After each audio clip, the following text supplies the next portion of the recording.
Šeimoje tu esi arba teisus, arba laiminga. Čia yra laiko gaišimas, tas senų nuoskaudų traukimas. Žodžiai, jie iš tikrųjų yra labai svarbus santykiuose. Konfliktus tokius stabdo ir sprendžia tik pagarba ir meilė. Ką keičia lovą paklot? Vis tiek gulsios vakare. Vyrai, jie dažnai būna pasinėrę į savo pasaulį. Aš turiu pirmą pailsėti, tada aš susitvarkysiu. Tu vėl palikai kamštuką, smegenys gynasi nuo negatyvo. Ar jinai gali padaryti taip, kad jinai pradėtų būti mėgiama? Jeigu tu patinki visiems, tai greičiausiai esi o vyrai mato skalbinius.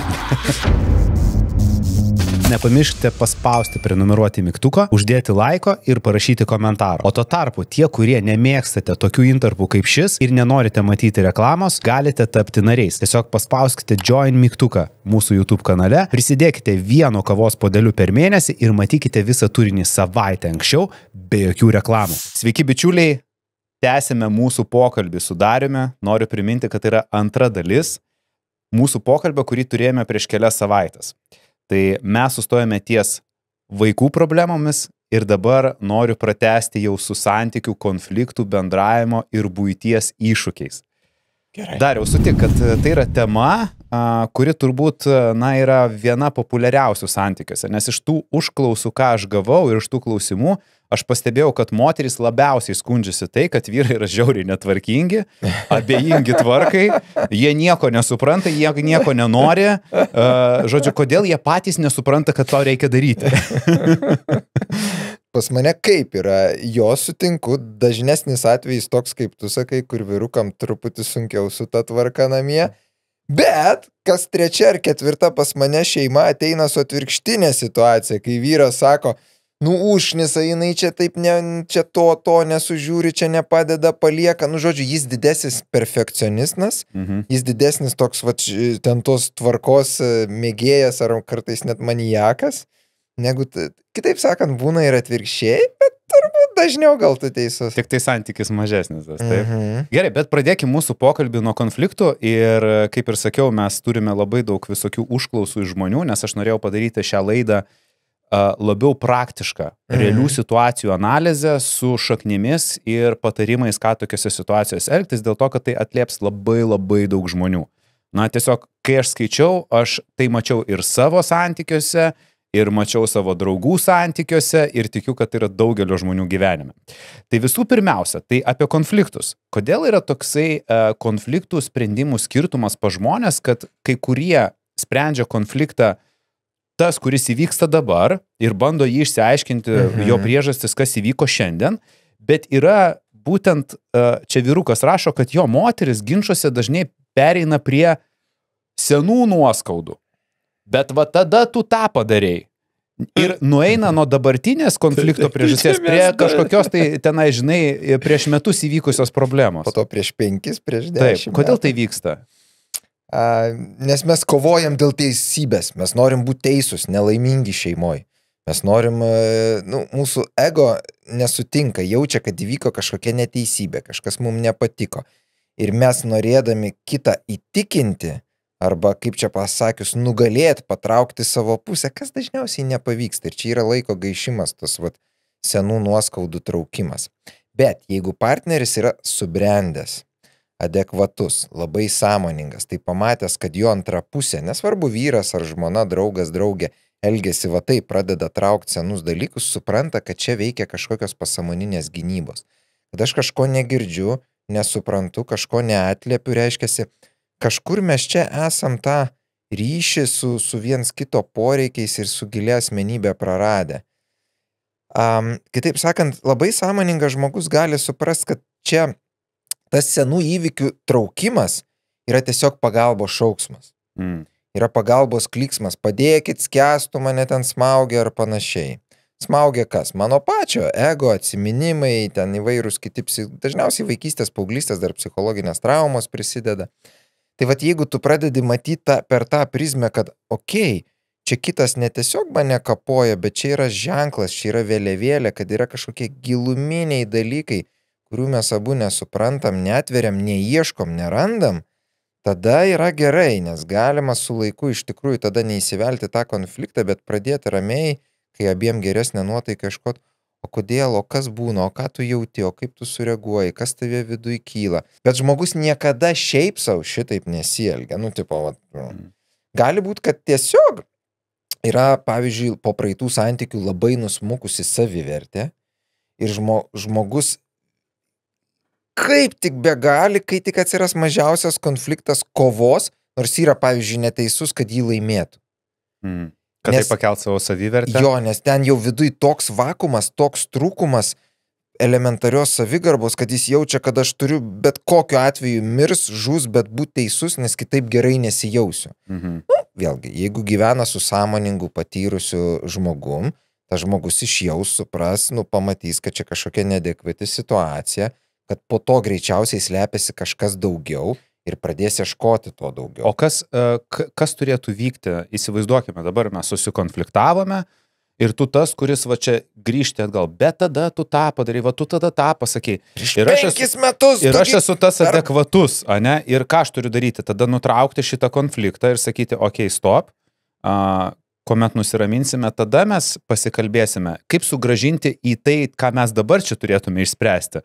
Nes, taip išeina, kad grįžtam ten atgal, o tai, kas va dabar svarbu išspręsti, kažkaip tai pasimiršta, žinai, ir šitas adekvatusis tai nori šitą problemą išspręsti, nes, čia dabar aktualu, jam jau neaktualu, kas buvo prieš 5 metus, buvo ir buvo, žinai, mes jau ten išsisprendėm tada, bet šitas žmogus, va, nenori to daryti ir kaip, va, jį sugrąžinti į dabartį, ar tiesiog nutraukti konfliktą ir kažkaip bandyti vėliau apie tai pasišnekėti. Yra šitos 2 strategijos, kur tu sakai, vienas tai yra atidėti, jeigu matai, kad abu yra įsikarščiavę arba bent vienas įsikarščiavęs ir, neina įeiti normalų tą pokalbį. Kad įeiti normalų pokalbį, tas, kuris siūlo pereiti nuo tų įžeidimų ar praeities prie kažkokio ramaus dabarties analizavimo, turi būti pats labai, toks ramioj, geroj būsenoj ir į tą žmogų pažiūrėti, nes pirmiausia, mes kūno kalbą nuskaitom. Reiškia, iš tavęs turi išeiti ramybė ir užuojauta ir meilė. Kas yra hiper reta konfliktų ar aiškinimuose atveju. Čia toks šaltas protas turi būti. Turi būti ne tik šaltas protas, bet dar ir vidinė gili pagarba. Mes turim turėti labai aukštą pagarbos lygį, kuris įjungia mums tą meilę ir mes suprantam, šitas žmogus turi kažkokių vidinių problemų, turi kažkokių neišspręstų dalykų. Jeigu aš dabar ramiai duosiu jam išklausimo, meilės, užuojautos, galbūt mes pereisim į tą normalų pokalbį ir aš sugebėsiu jį grąžinti į kažkokią ramią diskusiją apie ten tą mūsų šiandienos ne vietoj paliktą kavos puodelį, užmirštą šaukštą, ten, žinai, nenuplautą mašiną ar panašiai. Bet kad tai padaryti pavyksta labai retam, dėl to daugeliu atveju, daugeliu žmonių, jeigu pasakysim, jūs tiesiog pabandykit ramiai, taip sąmoningai, žmogus nesupras apie ką kalba, nes jis savęs iš šono nemato ir nemato, kad kai partneris kažką tokio, o tu prieš 5 metus pasakai, man atrodo, kad aš ramiai, bet aš vis tiek su tokia jau su visai kitokia kūno kalba ir veido išraiška ir balso tembro, aš jau toks, bet tai ramiai dabar pakalbėkim.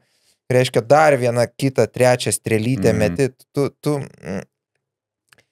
konfliktus tokius stabdo ir sprendžia tik pagarba gili ir meilė. Mes į meilę ir pagarbą nepersijungiam, kai kažką aiškinamės dažniausiai. Todėl žmogus turi būti labai patobulėjęs, sąmoningas ir tikrai labai aukštam savo asmenybės evoliucijos lygiai, kad taip ramiai pervesti jau prasidėjusi. Nes jeigu kitas jau traukia dalykus iš praeities, jis jau gynybiniai pozicijoje. Bet tai gerai, tai čia tu kalbi, tai tokių yra tikrai mažuma. Tai grįžkime prie daugumos, kurie to nesugebės padaryti. Jeigu jau tik to nesugebėsi, tai turi savo tą pripažinti, kad aš neturiu raumenų, aš neturiu savybių reikalingų, pervesti viską dabar į normalų dialogą, todėl turiu ramiai, gražiai kažkaip tai atsiprašyti, atsitraukti, pasakyti, pakalbėkim ten, žinai, po pusdienio ar panašiai. Kiekvienas gyvendamas poroj su laiku, žinai, kiek laiko jum abiem reikia nurimti, biški užsimiršti. Paskui prieš eidamas, vėl iškeldamas tą temą, turi kažkaip pamedituoti, nusiteikti, pavizualizuoti to žmogaus geras savybės, atsiminti kažkokių gerų įvykių, nes tau atėjus kalbėtis ar pratęsti pokalbį, tavo kūno kalba, mikroišraiškos, balso tembras turi spinduliuoti, kad pas tave yra kažkoks geras užtaistas tam žmogui. Pavyzdžiui, turi atsiversti tą mūsų jau minėtą ten kokį dėkingumo dienoraštį ar neužrašyti ten vieną ar kelis gerus dalykus apie tą žmogų, ten pamedituoti dar kažką Ir vat kai jautiesi pozityviai ant to asmens, bandyti su juo tada truputį pakalbėti, klausyk, aš truputį vat norėjau pasiaiškinti dėl ten tos mūsų temos, jeigu galim ten, vėlgi ne visada tai pavyks, nenueikim į praeitį, bet vat pagalvokim, kas čia buvo, kaip čia, kur aš čia tave užgavau, kodėl ta tema, mačiau, kad tau svarbu, kad skaudu, kad tu pradedi reaguoti ir tada jau kai reaguoji, tai, natūralu, mes traukiam senus dalykus. Tai girdžiu tai kuo ramiau ir prieš tai pozityviai nusteikus, atsiminus to žmogaus. Su empatija, grinai, eiti į atsiminus to žmogaus geras savybės, kas padeda dar, jeigu žinai jo kažkokias praeities traumas arba savo didelės klaidas praeitį, kad ten prisigėriau, užmiršau, padariau, buvau neištikimas ar panašiai, kaip aš tą žmogų sutraumavau. Jeigu yra rimtos trauminės patirtis jau su tavim susietos, tai tu turi mintyse jo atsiminti tas situacijas, suprast, kad tas žmogus yra įžeistas, užgautas kažkada anksčiau, senai, vizualizuoti tą žmogų, nelaimingą, apgautą, išduotą ar panašiai ir suprasti, kad, aš turiu dabar su užuojautą nueiti. Nesvarbu, kad mes aiškinamės kažkokią mažą, lengvą situaciją, bet visas praeities skausmas rišasi, kad ir su mažais dalykais dabartyje. Tai nėra lengva, tai nėra paprasta, ką mes šnekam, tam dažniausiai reikia daug metų praktikos. Bet kažkada pradėti reikia praktikuotis. Kažkada reikia pradėti, išmokti neužsivesti konflikto metu, išmokti neįsivažiuoti į tas gynybas automatinės ir pradėti savo argumentus traukti ir mesti atgal yra sunku. Aš girdėjęs netokį, patarimą iš vieno amerikiečių psichologo, sako, jeigu jūs grįžtat namo ir vyksta konfliktas ir jūsų žmona pradeda tenai ant jūsų rėkti, prisiminti kažkokius dalykus ir išeiti iš konflikto ribų, tai jūs tiesiog nieko nesakykit, prieikit prie jos ir stipriai apkabinkit. Jinai, aišku, nenorės, jinai jūs stums, bet jūs vis tiek per jėgą apkabinkit ir nuraminkit ją, bet nieko nesakykit ir nueikit. Ir sako, ir palikit ją, bet apkabinkit prieš tai, kad jinai pajaustų, kad jūs esate čia, kad jūs čia ir dabar, kad jūs ne prieš, kad jinai rėkia, jūs nieko jai atgal nesakot ir tiesiog nueikit ir palikit ją pabūti vienai. Ne visada suveiks, aš žinau šitą taktiką, žinau šitą techniką, čia tokia vadinasi plokštelės laužimas, kai kurie žmonės tai taip vadina, kai tu pasielgi priešingai bet kokio konflikto ar ten aiškinimosi metu, negu tas žmogus tikisi, ar ne, prieini, apkabini, pabučiuoji, pasakai komplimentą, visą kitą ir šiek tiek pasišalini iš to konflikto kažkaip gražiai, kito neužgaudamas, kad, gal truputį vėliau pakalbėsim ar panašiai, bet hop, bučkis arba hop, apkabinimas, hop, dar kažkas tokio pozityvaus, komplimentas, kas yra visiškai netikėta to žmogaus smegenim. Reiškia, tu sulaužai tą tradicinį takelį, kuriuo eina kiekvienas jūsų ginčas, ar ne? Tu kažką pasakai, jisai pasako, tu kažką pasakai, jisai pasako. Tai veda į dažniausiai, ypač jeigu abu yra tokie karštesni arba norintis laimėti visą augančią tą konflikto spiralę, niekur veda. Ar ne? Tai kai kuriem tikrai veikia, šitas plokštelės sulaužimas, kai žmogus pyksta, jam sakai, bet tu šiandien labai graži. Ką čia nusišnekit? Tavo akys labai gražias. Ir porą tokių ir tada sakai, dabar biškai negaliu, ką aiškintis, man per sunku. Po pusvalanduko, ir ten valandas ir panašiai. Ir pasitrauki šiek tiek iš tos situacijos, bet ne tiesiog pabėgi ir palieki žmogų, nes tiesiog bėgimas iš situacijos gali kitą labai žeisti arba užgauti.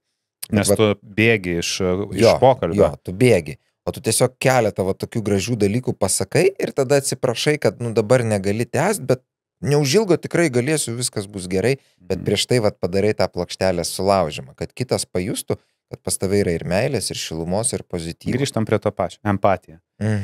Dabar, pokalbiuose dažnai būna toksai pasakymas, visada niekada. Tu niekada, tu visada. Ir kitam tai iššaukia tokį skausmą, žodinį skausmą, nes jisai pats supranta, kad jis visada ir niekada taip nesielgia. Buvo, bet ne visada ir niekada. Kaip vengti šitų žodžių, ką vietoj jų naudoti? Nes visi kažkodėl, kai yra konflikte, juos, turbūt nevalingai pasako, nes... mes juos visi vartojame. Taip, o kita tai, ir žinom, kad kita tai žaidžia, bet vis tiek tai vyksta. Ne visi žino, tik sąmoningi žmonės žino, kad visada niekada žaidžia kitą. netgi jeigu paimsim visą visuomenę, tai mažesnioji dalis žino, kad nereiktų vartoti šitų žodžių, nes niekada, visada ir panašus išsireiškimai, jie kito žmogaus pasąmoniai sukelia tokį skausmą, nes, tarkim, žmogus dažniausiai kažką užmiršta kažkur šepetėlę, arba ten dažniausiai užmiršta ten išnešti tas šiukšlės ar panašiai. Bet 3 kartus per metus ar 5 jis padaro gerai, ar ne? Ir jos smegenis būtent tuos gerus padarimus fiksuoja. Ir kai tu tam žmogui sakai, tu visada arba tu niekada, tu jį iš karto įžeidi, nes jis atsimena, palauk. Buvo keletas ar keliasdešimt progų, kai aš ne taip pasielgiau, kai aš ten grįžau laiku, padariau teisingai, ar ten neprisigėriau, ar panašiai. Todėl žodžiai, jie iš tikrųjų yra labai svarbus santykiuose. Reikia išmokti vartoti žodžius, kurie būtų kuo arčiau teisybės. Ir jeigu žmogus, per metus kelis kartus padaro teisingai, bent vieną kartą, mes jau negalim sakyti visada arba niekada. Mes turim sakyti dažniausiai. Arba kažką panašaus į tokį žodį. Tada tas žmogus girdės ir jį tai žymiai mažiau žeis, jo mažiau įsijungs gynybų, konfliktas turės tikimybę procentinę ženkliai didesnę išeiti į kažkokį sprendimą ar normalesnį pokalbį. Realiai su žodžiu niekada ir visada tu jau nukerti galimybę išeiti į sprendimą. Stipriai sumažini. Vėlgi, jeigu žmonės pakankamai sąmoningi ir turintis patirties netgi svaidydamėsi tokiais žodžiais, jie galų gale vis tiek kažkaip viens kito ar atsiprašys, ar atidės tą pokalbį ar panašiai. Visada niekada nėra nuosprendis. Lygiai taip pat, ką mokslininkai, ką ekspertai, kai kalbam apie kalbą šeimoje ar poroje, taip pat patarė vengti žodžio tu. Kai kalbam sakiny, nepradėti sakinio ar apskritai sakiny nenaudoti to asmenybinio nukreipimo. O ką tada daryti? Pradėti visada kalbėti nuo savęs ir nuo savo jausmo. Pavyzdys, ar ne? Kai aš ten randu tas neišneštas šiukšles, tada man viduje čia užkyla pyktis, čia pradeda purtyti, aš ten man pradeda jaustis, kad galbūt manęs nemyli, negerbė, ar ten mane specialiai negirdi, ar mane erzina, bet apie save, apie savo jausmus. Tu kalbė apie save, apie savo jausmus. Tai žymiai mažiau užgauna ir įžeidžia, tai žymiai padidina galimybę normaliam adekvačiam pokalbiui, nes tu nepasakai tu visada, niekada, kodėl tu visada neišneši šiukšlių. Čia jau iškart kelios klaidos padarytos. O jeigu žmogus, šiek tiek išmano tą, sakykime, santykių psichologiją, tą sakinio formavimo struktūrą, čia jau mūsų minėtas turbūt profesorius Marshall B. Rosenberg knyga Nesmurtinis bendravimas, jis ten labai gražiai apkalba, kokia turi būti ta sakinio struktūra, kaip ją dėliot, kad kalbėti apie save, apie savo jausmus, apie savo poreikius, bet nenukreipti strėlių į kitą. Žinai, tu visada, tu niekada. Su tuo tu, dar tu taip gerai užbėga įvykiams už akių, nes ir šitas buvo teiginys, tas grąžinamas atgal, žinai. O tu, o tu tada tą padarei, bet tu tada tą padarei. Ir tada, žinai, vienas su kitu kovoja, kas ką padarė. Tai niekur eina. Ir niekur neveda tai. Ir kaip sustot? Žinai, kai jau įsiveli į šitą žaidimą. Būtent sustot. Jeigu esi sąmoningas, mylintis ir gerbiantis žmogus, turi truputį paskaityti, sakykime, psichologinių knygų ir pasidaryti savo išvadą. Kad jeigu aš gerbiu ir myliu žmogų, aš šeimoje nedarysiu šitų teisybės varžybų, nes jos visada veda į santykių blogėjimą. Šeimoje tu esi arba teisus, arba laimingas.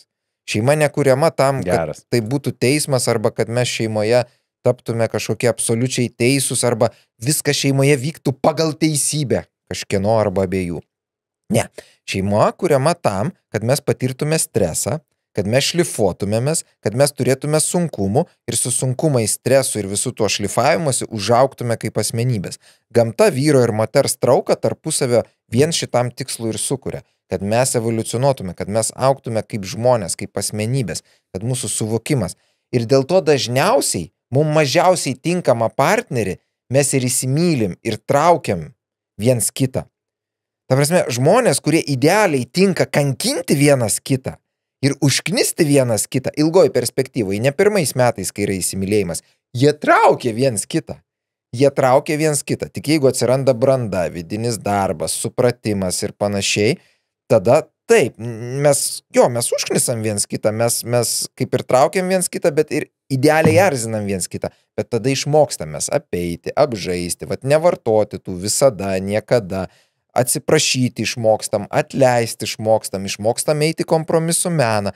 Tada su bet kuo tu gali gyventi. Sugrioviai ką tik visų iliuzijas, kurie tikisi surasti idealų partnerį, su kuriuo bus laimingi nuo pirmos dienos ir niekada nesipyks. Idealų partnerį tau gali rasti koks draugas mokslininkas, kuris yra neįsimylėjęs ir kuris ten tiesiog darys krūvą testų, ten kažkaip ieškos ir daugmaž yra žmogų, kuris ten pagal įvairius parametrus, ten pavyzdžiui jo ten sąmoningumo lygis, ten kiti, pavyzdžiui, Big Five teorijos argumentai bus panašus į tavo, jūs ten visai neblogai sutarsit.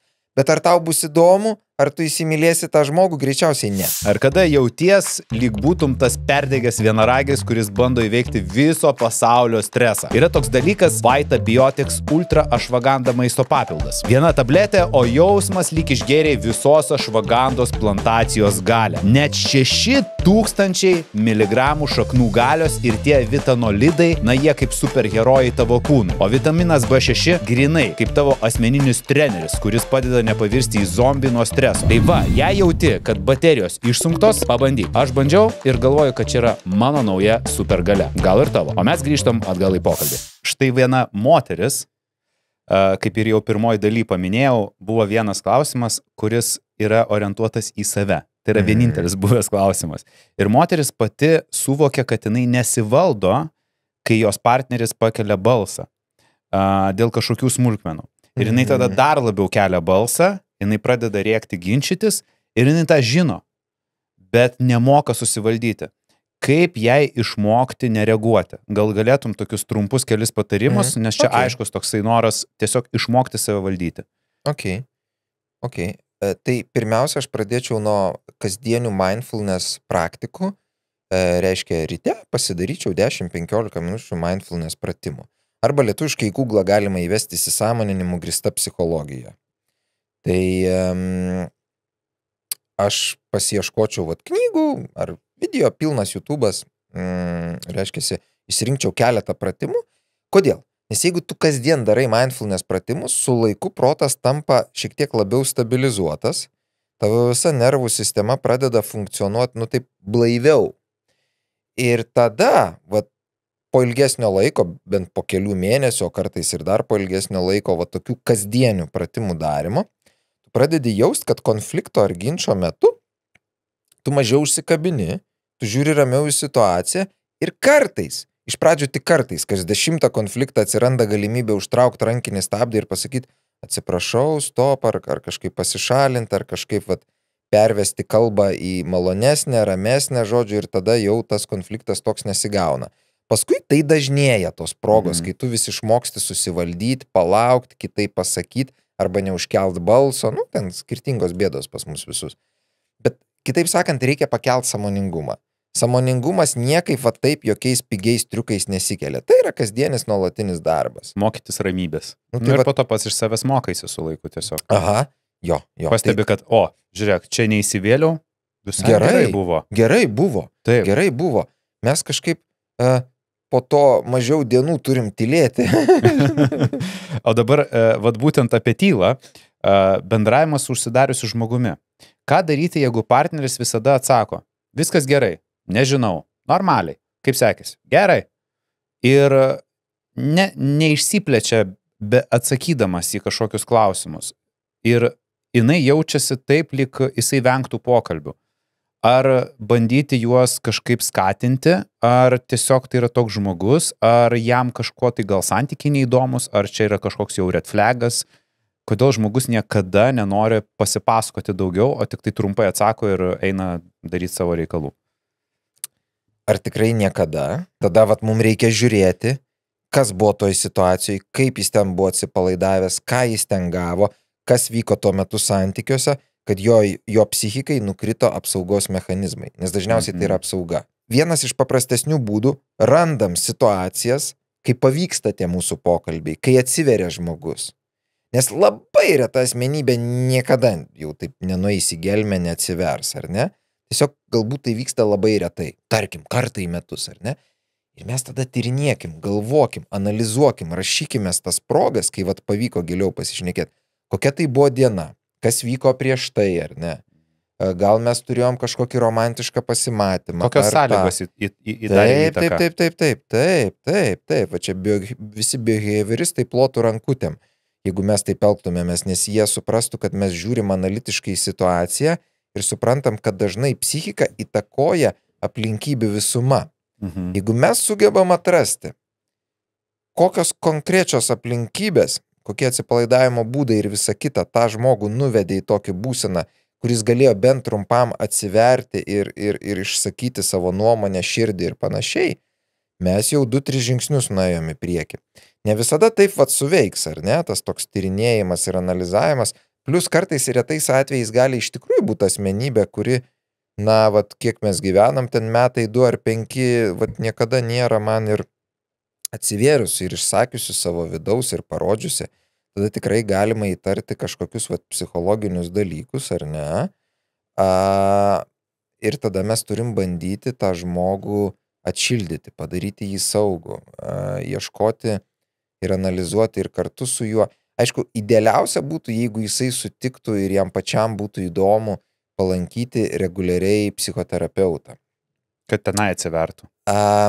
Na ir pirmiausia, prakapstytų savo visą, kiek jis atsimena kūdikystę, vaikystę, paauglystę ir paskui visus pirmuosius romantinius ir ilgalaikius santykius. Ir su terapeutu pažiūrėtų, ar nėra kažkur likę gilių nuoskaudų, gilių blokų. Labai svarbu praanalizuoti santykį su tėvu ir motina. Kokie ten įsižeidimai, kas ten, gal ten. Ar buvo kažkur kažkoks rimtas jo gyvenime smurtas, prievarta. Ar nelikė kažkokio gilaus skausmo, neapykantos kažkokiam žmogui. Na, vat psichoterapeutas, gabus psichoterapeutas, jis gali pereiti visą žmogaus gyvenimą ir pasižiūrėti, ar nėra kažkokių neišspręstų didelių uždavinių. Bet tu dabar paminėjai tai, kad partneris tą uždarą žmogų turėtų, nežinau, kažkaip tai jam sukurti aplinkybės, kad jisai patvirautų taip toliau, tai čia skamba kaip sunkus darbas. Tai yra sunkus darbas. Taip, bet dabar, žinai, buvo vienas labai panašus klausimas į tą pačią temą, ar tokių atvirų pokalbių nebuvimas nelemia to, kad santykis nėra tvirtas ir kad galbūt tai iš viso ne tas žmogus, su kuriuo turėčiau būti, nes, na, su juo tiesiog nerandam temų, apie ką kalbėtis. Ir visos temos prie vakarienės stalo būna tyla arba viskas gerai ir nieko tokio, ir taip toliau. Trumpi atsakymai. Ir jinai jaučiasi taip, lyg jinai būtų ne su tuo žmogum. Sako, nu man patinka, myliu, atrodo, bet nu mes realiai apie nieką nebendraujam. Jisai su draugais visą laiką šnekasi, o su manim niekada nieko nekalba. Netgi taip. Jeigu žmogus su draugai šnekasi, o su antra pusė neranda apie ką kalbėti, gali būti keli skirtingi variantai. Vienas iš tų, kur kalbėjom, kad tikrai gali būti kažkokia ant moterų nes partnerė, sugyventinė arba žmona, sužadėtinė yra kas kita negu draugai. Yra visai kitoks ryšys čia. Ir pirmiausia, partnerė koreliuoja dažniausiai su mama. Gal su mama kažkas buvo santykiuose. O gal su kitom moterim, gal su prieš tai buvusia kita ilgalaikė partnerė moterim, kuri užėmė, antros pusės poziciją. Buvo kažkokie irgi negražus, skaudus arba labai blogi įvykiai, ar ne? Tai čia reikia tyrinėti, čia reikia žiūrėti, kas, kodėl, kaip vyksta, nes jeigu žmogus kitose aplinkybėse kitiems žmonėms sugeba atsiverti ir išsipasakot, kalbėti, tai aš iškart galvočiau, kas ten su mama? Jeigu su mama viskas gerai, kas su buvusiom partneriam? Jeigu su buvusiom partneriam viskas gerai, tada kažkokie įvykiai jau trauminiai, jūsų pokalbiai, įvykiai, jūsų kažkokie mega buvę ginčai, neištikimybės ar kažkas jau jūsų santykiai, ar ne? Kaip tai pataisyti, kaip tai pakeisti, kaip tai perrašyti, kokius pratimus, technikas, vizualizacijas daryti. Bet pirmiausia klausimas, ar tas žmogus iš vis priima tą informaciją, ar sutinka, kad būtų gerai kažką pakeisti, pabandyti kito ir panašiai. Tiesiog vyras tingi. Gali būti taip. Gali būti, kad jisai sunkiai ir daug dirba darbe ir jo darbas yra stresuotas ir įtemptas, aš turėjęs tokiu atveju. Ir jis atiduoda begalę psichinės energijos darbe, nes tarkim, darbas atsakingas, daug pavaldinių, padarius klaidą iš karto grėsia milžiniški ten didžiuliai nuostoliai arba ten koksai, žinai, gaisras, mirtis ar kažkas. Kitaip sakant, kybo milžiniškos atsakomybės ant tavo pečių. Dar žmogus, jeigu to darbo turi daug ir dirba dar viršvalandžius ir parėjęs dar neturi išmokęs technikos, kaip jam atgaivinti savo kūną ar ne, tarkim, yra nesportuojantis, persijungti į tą namų neturi režimą. Psichologinių technikų, nemedituoja, nedaro mindfulness pratimų, neturi jokių ten procedūrų, kurios jį restartuotų ten ar nežinau, ten ar su vandeniu, su sportu, su gamta, reiškiasi, jo kitaip grubiai sakant, vaizdžiai nervų baterija yra iškrauta, darbe jis pavargsta ir fiziškai, ir emociškai, ir grįžus namie, jo psichika, kadangi funkcionuoja jau ant 5% energijos, jau jis nori tik tylos, visiškos ramybės ir tik nieko negalvoti, nieko nedaryti ir vengia bet kokio pokalbio, bet kokio konflikto vengia ir panašiai. Ir dažnai tokiam žmogui jį patirinėjus jau gali dažniausiai nervinį išsekimą diagnozuoti arba kažką panašaus. Tai aš dabar matau, žinai ką čia, iš to, ką tu sakai būtent šitoj situacijai. Tai tikėtina, kad jisai su draugais sustinka tikrai ne po darbo, o sustinka turbūt savaitgaliais, tada, kai jis nedirba, o su savo partnerė jisai sustinka kiekvieną dieną, nes gyvena kartu ir jinai mato jį pavargusi po darbo. Ir jinai su juo nori bendrauti būtent toj situacijai. O tą dieną, kai jis yra pailsėjęs, savaitgalį, jisai eina su draugais, kuris jisai tos energijos turi bendrauti. Jinai tuomet šitas dvi situacijas palygina ir sako, tada jis bendrauja, o čia jisai nebendrauja. Ir draugai pakrauna. Vyrai draugai vyrą pakrauna. Moteris draugės moterį pakrauna. Vyras su moterim, kad ir kaip gražiai mylėtų ir besimylėtų ir panašiai, kažkiek išsikraunam, o kartais daug išsikraunam. Todėl mes energiją turim imti iš sporto, gamtos, ten meditacijų, visokių mokslinių technikų, taip toliau, savanorystės, kas dvasingas žmogus iš dvasinės dar praktikos gali prisimesti ar ne. Bet iš partnerio mes neturim turėti tokio lūkesčio, kad jis mane pakraus, nes jeigu tas lūkestis bus, dažniausiai jis bus nepatenkintas arba ne iki galo patenkintas ir mes gyvenime turėsim daug problemų. Į partnerį mes turim žiūrėti kaip į kažkuria prasme, kaip į darbą. Kaip į darbą, kur mes mokomės patys užaugti, tapt geresniais nei vakar ir tuo pačiu atrasti savo silpnas vietas, tobulintinas, nes to iš mūsų nori visata, gamta arba ten Dievas. Nes taip sudėliota mūsų genetika ir visa nervų sistema, kad jeigu mes netobulėjam ir neaugam kaip asmenybės, nesvarbu kiek uždirbam, nesvarbu kaip turtingai gražiai gyvenam, mes pradedam jaustis kažkokie nelaimingi. Taip žmogus sudėliotas, kad jeigu jis nebeauga, jis po kurio laiko pradeda jaustis nelaimingas, jam kažko trūksta. Knygoje Kaip nustoti būti mielų vyruku parašyta tai apie tai, kad vyrai turi bendrauti su vyrais. Moterys kažkodėl šiaip labai dažnai turi savo moterų kompaniją, vyrai dažniausiai palieka vyrų kompanijas dėl moterų, bent jau aš taip esu matęs, žinai, ir man taip yra įvykę.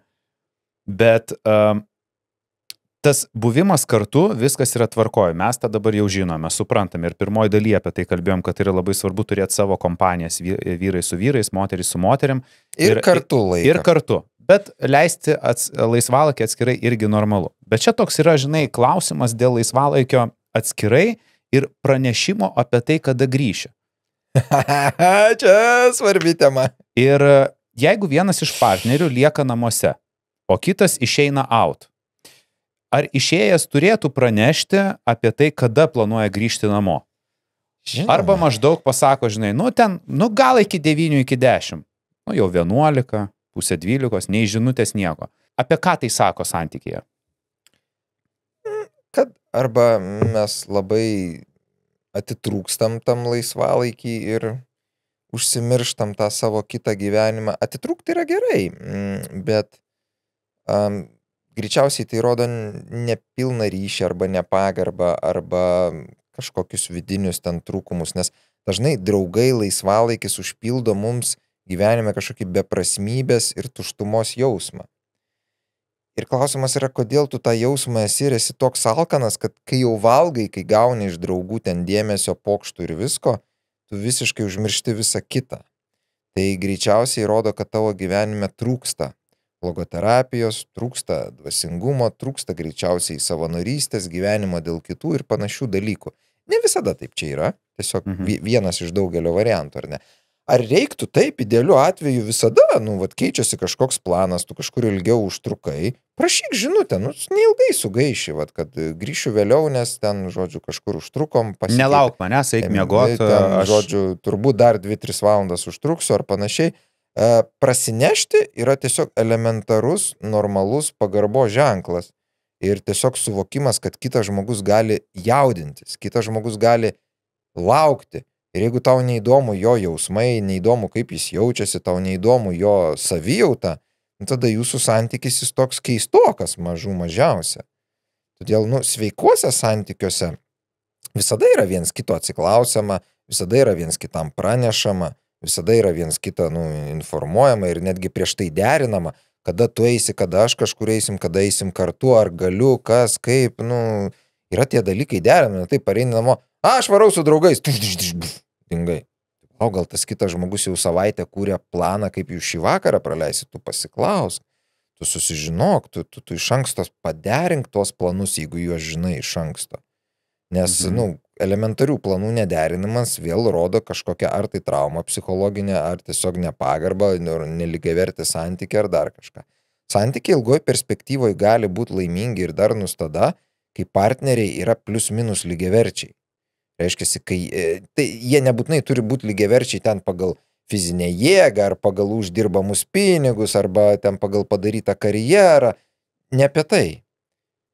Lygiavertis santykis poroje, bendravimo santykis, pagarbos santykis, viens kito priėmimo ir toleravimo santykis. Apie tai aš kalbu, čia turi būti jis lygiavertis. Jeigu vienas kažkuris visada ten nusileidžia, arba vienas kažkuris visada auka, tai čia nesveika. Tai vis tiek anksčiau ar vėliau. Žinai, ir dar šitam, ką aš išvelgčiau tam tokiam nepranešime, įsivaizduokim, nepranešė, grįžo naktį, tas žmogus gal, kuris buvo namuose, jau būtų ėjęs miegoti ramiai ten 10, žinai, bet laukė tos žinutės, negavo žinutės, nuėjo vėliau miegot, ir tada kas būna, kad atsiranda keršto noras, žinai, tipo, tu man nerašai, tai ir aš darysiu, ką noriu ir tau nepranešiu, taip.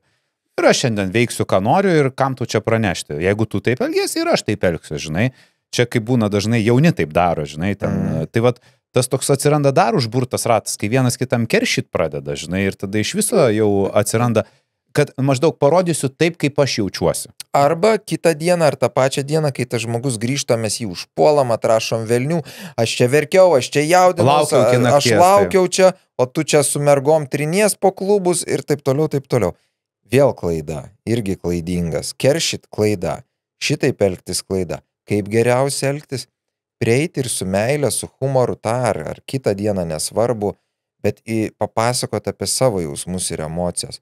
Va ten tu vakar, žinai, grįžai, ten tada ir tada, ten nepranešiai. Žinai, blemba, man buvo viduj neramu, man buvo tas, apie savo jausmus ir emocijas pakalbė ir sakai, ar galėtum, žinai, kitą kartą, va tam, ir savo poreikį išreiškia, parašyti žinutę, kad man būtų ramiau, kad aš ten nueičiau anksčiau miegot, kad aš nelaukčiau, kad aš taip, kad aš žinočiau, kokioje vietoje tu esi, ar kažkas ten tokio, ar ne? Ar ten su kokiais draugais ar draugiam ir panašiai, nes, nežinojau, su kuo tu esi, kad jeigu kas nutiks, kam skambinti ir panašiai.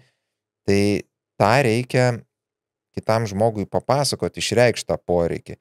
Bet būtent kaip moko, koks profesorius Rosenbergas, neužsipuolant, nekaltinant, jokių būdų nesakant, kodėl tu visada, kai užtrunki, nepraneši, neparašai, iškart, niekur nenueis šitas pokalbis. Nuo savęs pradėti. Bet, ir nuo savo jausmų. Kiek kartų toleruotina yra apie tai kalbėti? Nes čia, kai perėsim prie buities darbų. Tiek kartų, kol išsisprendžia ir gerėja ta mūsų situacija. Nes kai kuriem vyram ar moterim reikia 10-20 kartų su meile pasakyti tą pačią pastabą, bet būtent neužsipuolant, su meile, ramiai, išreiškiant savo susijaudinimą, kol kitam užsifiksuoja. Bet kai jau užsifiksuoja, dažniausiai visam gyvenimui. Čia žmogus pradeda daryti. Tu pirmoji daly mūsų pokalbio, praeitoj laidoje šitą frazę atsisukęs į kamerą, sakai, moteriais, negalvokite, iš pirmo karto jie supras ir prisimins. Kartokite ir kartokite. Vyram tas pats, vyrai, merginos ne visada ir dažniausiai neišgers iš pirmo karto. Kartokit antrą, trečią, ketvirtą, su tarpais. Bet vienintelė taisyklė, visada tarsi pirmą kartą. Gražiai, meiliai, su užuojauta ir meilė. Kaip Taip. Pirmą kartą. Na ir dar šiek tiek apie bendravimą, tai manipuliacija santykiais. Žinai, kaip atpažinti, kad tai yra manipuliuojama ir kaip elgtis tokiu atveju, jeigu sako, jeigu mane mylėtum, tai padarytum. Ir taip toliau ir panašiai. Jei aš tau rūpėčiau. Jeigu aš tau rūpėčiau, tai tada tu ir parašytum. Taip ir toliau, žinai. Tai vat manipuliacija tas santykiais. O žmogui tu iš tikrųjų rūpi, jis tiesiog elementariai užtūsino, užmiršo, nepagalvojo. Buvo žiauriai ten faina, gera hebra, darbė stresuota savaitė, jis ten atsijungė, tikrai viską užmiršo, ar ne? Ir nebuvo su kitom mergom ir net negėrė, nelašo alkoholio. Bet širdžiai užsimiršo, bet kai tu sakai, kad aš tu manęs nemyli, nerūpi ir galvoju, blemba, tai... Viduje tai jauti, kad žmogus svarbus, tu rūpinės, stengies, dirbi, ten, nežinau, augini vaikus, visą kitą. Ir tu supranti, kad čia yra visiškai nesąmonė ir tada kyla viduje pyktis, noras tai paneigti, noras su to kovoti. Tai vėl niekur neveda.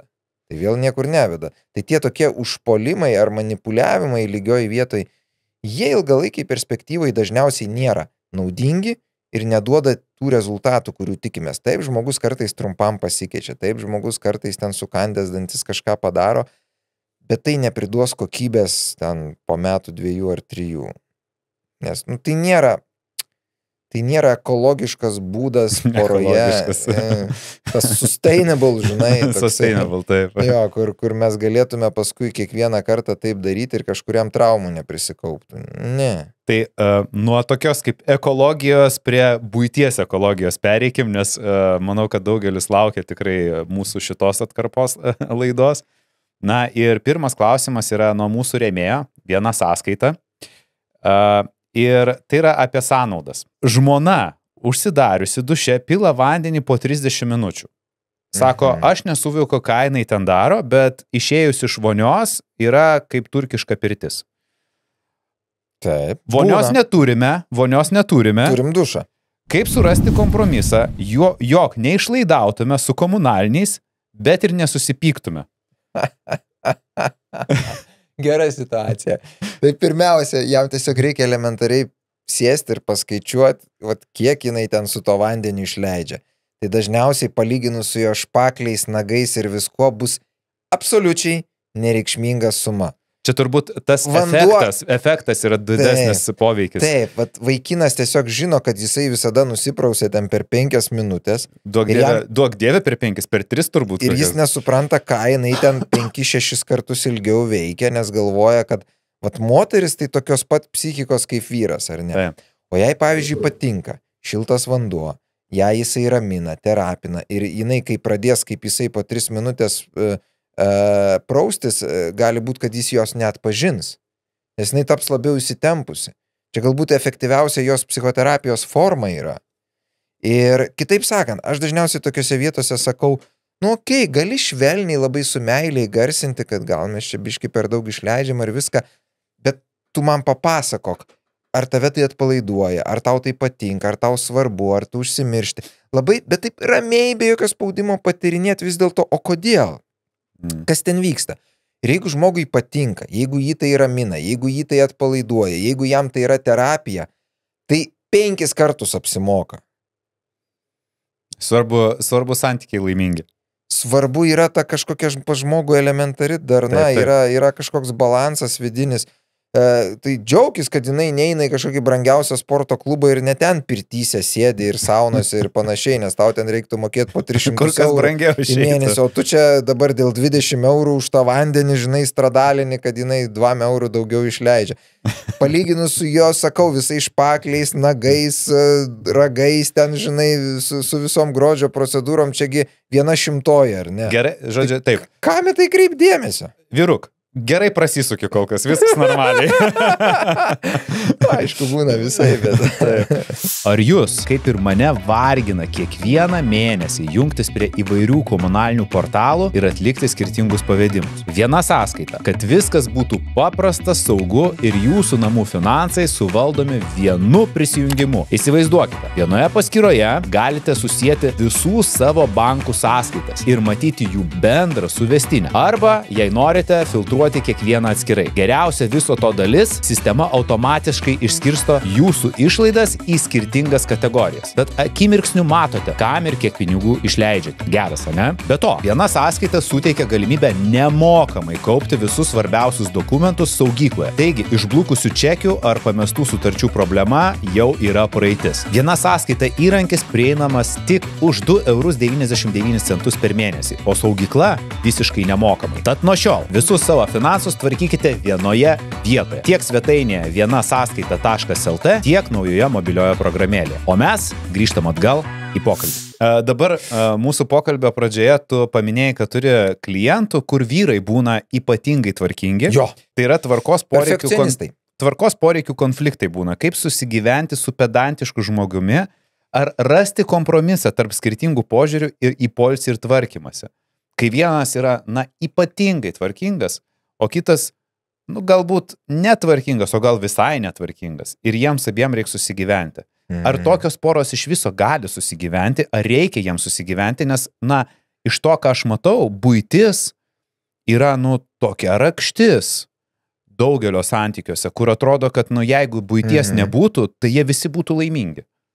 Ne visi, tikrai ne visi, bet dalis žmonių tik buityje pamato pilną kitą partnerį, nes tik kai mes trinamės užpakaliais, tik kai turim bendras problemas, ten prakiuro kranas, šiukšlės nieks neišneša, kas suplaus indus toj kriauklėj ir taip toliau, taip toliau. Tai kaip šitam pliusui, minusui susigyvent?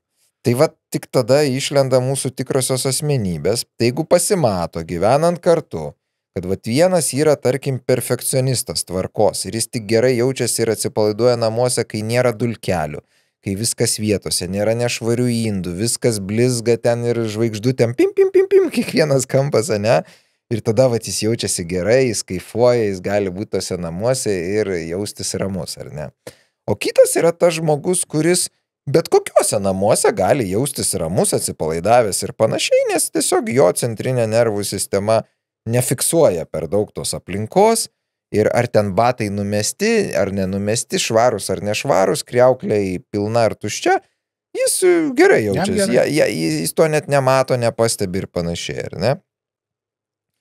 Kaip viena ten moteris klausė mano vieno mokytojo, sako, o klausykit, o vyrai mato skalbinius? Jei toks įtarimas kilo, ar jie pas juos tiesiog nervų sistema net nefiksuoja jų, žinai. Tai mato, tiesiog... Man atrodo, net buvo internete atliktas eksperimentas, kuomet moteris paliko skalbinių dėžę ant laiptų Amerikoje ir turėjo šeimoje vyrą ir sūnų. Ir jinai darė eksperimentą 7 dienas iš eilės, pastatė slaptą kamerą ir jinai palikus tai dėžiai, vyras ir vaikas apeidavo tą dėžę, peršokdavo, jinai vis pakeisdavo dėžę, tai labiau didesnė pastaidavo, tai mažesnė pastaidavo, bet žodžiu, kad būtų sunku apeiti ją arba reiktų peršokti. Tai vyras ir sūnus 7 dienas literaliai visą laiką arba apeidavo, peršokdavo, bet niekas jos nepatraukė ir niekur nenunešė. Ir svarbiausia, neįdėjo skalbinių į skalbenkę, koks būtų jau galutinis tikslas. Ar ne? Tai juokas juokais, bet tikrai tai būna, ne visose šeimose, bet daly, ar ne? Ir apie tuos vyrus, kurie yra žymiai tvarkingesni arba perfekcionistiškesni ir nori, kad jau ten tie namai labai blizgėtų, jie dažnai tikrai partneriai gali sudaryti labai daug problemų, ypač jeigu yra vaikų, ypač jeigu jinai dirbanti, užsiemusi ir panašiai. Ir realiai žmogus neturi laiko ir noro, ir jam reikia laiko ir pailsėti, ir savo, ir vaikams skirti, ir galų gale knygą paskaityti, o ne tuos visus namus blizginti. Ir aš dažniausiai sakau, tokiose šeimose, kurios turi tą biškį tvarkos problemą, ar nesakau, žiūrėkit, ar jūsų finansai leidžia pasisamdyti ten gerą namų tvarkytoją, ar ne? Daly šeimų leidžia, daly ne. ir tos, kur gali pasisamdyti tvarkytoją, kuri vat, pakankamai dažnai ateina ir viską ten perfect išblizgina, langus, palangės, veidrodžius, nu ir namus sutvarko, žaisliukus sudeda ir taip toliau. Žodžiu, kartai 2 savaitės, kaip naujuose namuose. Bet, nu, vat, jeigu tu gyveni su tikru perfekcionistu, jam neužteks kartai 2 savaitės. Jam reikia dažniau. Kartai savaitę neužteks, nes nu, jį labai nervins, va, tie išmėtyti daiktai, žaislai ir visa kita. Tai reikės ieškoti aukso vidurio, reikės ieškoti balanso, bet kai kuriuose šeimose va, tas namų tvarkytoja jau šiek tiek pagerina situaciją, nes nuima nuo žmonos ar draugės tą krūvį, kad, nu, žiūrėk, nu, ir tą stresą, kad, nu, pastoviai čia reikia tuos namus tvarkyti, nes kitas dalykas, kad tie perfekcionistai, kurie va taip, ypač vyrai, kurie labai mėgsta tą tvarką ir švarą, dažniausiai būna labai užimti žmonės ir daug pasiekia ir daug dirbantis. Ir jie mažai gali prisidėti prie tos tvarkos. Net norėjau sakyti, kad yra tokių, kurie nori, bet patys net nenori tvarkytis. Taip. Net jeigu ir turi laiko. Taip. Tvarkytis nenori, bet labai nori. Čia blogesnis variantas. Bet labai nori tvarkos. Jeigu tu turi laiko ir nenori tvarkytis, čia jau blogesnis variantas, čia jau blogesnis. Tai žodžiu, jeigu yra pedantas perfekcionistas, tai iš tikrųjų bėda yra jame, o ne tam, kuris tai galbūt nėra toks tvarkingas, nes tai jau yra kažkoks kraštutinis atvejis, ne? Ir jam reiktų šiek tiek ieškoti. Mes nežinom, ant kiek kitas tas netvarkingas. Poroje visada reikia ieškoti kompromiso. Visada reikia ieškoti vidurio kelio. Vidurio kelio reikia ieškoti. Ir tas perfekcionistas ir tas žmogus, kuris labiau atsipalaidavęs, gamta todėl jos ir suvedė, kad jie viens kitą kankintų. Nu tai vat ir pereinam prie tų bandymų rasti kompromisus, nes čia ojojoj, žino, kiek aš gavau įvairių komentarų, kas ir kaip turėtų būti, bet vienas jų pirmųjų tai yra toks klausimas, kodėl vyrai dažnai neįvertina moters pastangų ruošoje ir kaip spręsti šią problemą. Kaip vyrui parodyti? Žodžiu, iš esmės moteris skundžiasi, kad jinai, nu, turbūt negauna kažkokių pagirų arba įverčio už tai, kad jinai tvarkosi. Vyrui tai yra arba jis galvoja, kad tai jo savaime, arba čia savaime pasidaro. Arba kad tai be darbo pasidaro. Ką vyrui daryti, kad moteris jaustų, kad tai yra įvertinama? Ta vyras turi vienas dalykas įgarsinti nuolat, kad mato, vat, kaip ačiū, kaip faina, gražus namai, ar ten švarūs indai, ar kažką. Žodžiu, jis turi nuolat tai įgarsinti. Kitas dalykas, kai tai gali pats prisidėti prie to. Tai yra 2 dalykai, kaip tu parodai, kad tau svarbu, ir vienas dalykas žodžiais, kitas dalykas darbais ir įgarsinimu. Bet čia kalbam apie vyrus, kurie nori ir supranta, kad tai reikia parodyti.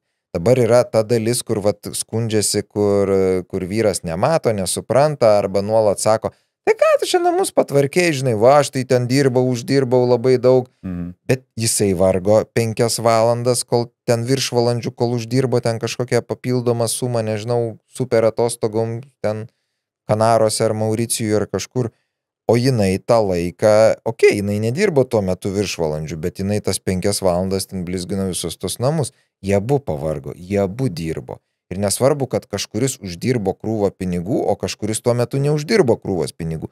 Dirbo jie abu. Lygiai ta pati problema labai dažnai pagal tyrimus susiduriam, kai moteris augina vaikus. Moteris augina vaikus, arba prisideda prie jų auginimo daugiau ar ne, vyras mažiau, bet jis galvoja ir jaučiasi toks, va, aš uždirbu daugiau, nes į namie daugiau su vaikais, mažiau dirba, aš uždirbu daugiau, nu tai va, viskas, aš laisvas ar ne. Yra totali klaida, nes tai tavo vaikai, galų galia partneriai irgi pavargsta, vaikai labai išsekina, išsiurbia nervus, padėk, prisidėk, bet tai aš dirbu daugiau, nu taip, bet vaikai yra dažnu atveju pagal tyrimus sunkesnis darbas negu tas vadovo darbas darbe. Nors jis yra atsakingas ir sunkus, nes, nu, ten būt vadovo ar kažkokią kitą poziciją užimti, jeigu jinai tokia, sakykime, su atsakomybė, nėra lengva. Bet vaikų auginimas, jis dažnai yra dar labiau stresuotas, dar labiau išsunkiantis, dar labiau toks chaotiškas, žinai, ir tu ten nuolat problemų sprendime, ypač jeigu kelis tos vaikus augini. Aš nežinau tokį labai nepatinkantį išsireiškimą moteriams, kuomet vyrai sako, tai aš padedu tau auginti vaikus. Čia pas vyrus taip dauguma automatiškas smegenyse taip veikia mechanizmas ir reikia daug metų, kad tai persilaužtų į tą tokį, kad čia aš nepadedu, mes čia kartu auginam, jinai deda didesnį indėlį, nes nori, gali ir, ne tiek, kad nori, tiesiog dažniausiai aplinkybės kažkaip susidėlioja. Aš žinau šeimų, aišku, jų yra mažai, kur tėtis augina vaikus, o mama ten daugiau dirba, daro karjerą, nes, taip gavosi, kad jinai yra tokioj pozicijoje, o tėčio ten, sakykime, prastesnis darbas ir jie pasiskaičiavo, pasikalbėjo, kad davai tu eik ten vaiko priežiūros, žinai, tu būk daugiau namie, nes, man tiesiog gaunas 3 kart daugiau uždirbti. Tai va čia, žinai, ir buvo vienas klausimas apie vyrus, bet gal tai ir taikoma ir moteriams. Ar vyras teisus sakydamas, kad jo mažesnis dalyvavimas buityje pateisinamas tuo, jog jis uždirba pinigus? Ne, neteisus. Neteisus. Aišku, moteris turi atsižvelgti, kad galbūt ten jis labai daug valandų dirba, galbūt jis labai pavargęs, visą kitą, tai reikia jam organizuoti sportą, treniruotės, visokius masažus, kuo dažniau būti gamtoj, visą kitą, bet ir pati, jeigu jinai tada aria daug su vaikais, jinai tada dar labiau pavargus ir pervargus, jai irgi reikia draugų, jai irgi reikia laisvalaikio, atostogų, jai reikia būtinai reguliaraus sporto, reguliarios meditacijos, mindfulness ir taip toliau.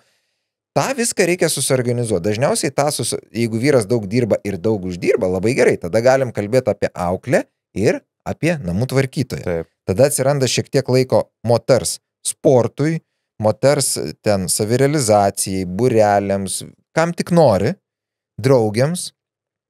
Ir tada jinai gali turėti tos energijos paskui, kai jau, sakykime, auklę ten ir visus kitus paleidžiam, gali turėti daugiau kokybiškos energijos vyrui ir vaikams, nes jeigu energijos lieka tik vaikams, tai kažkada šeima subirės.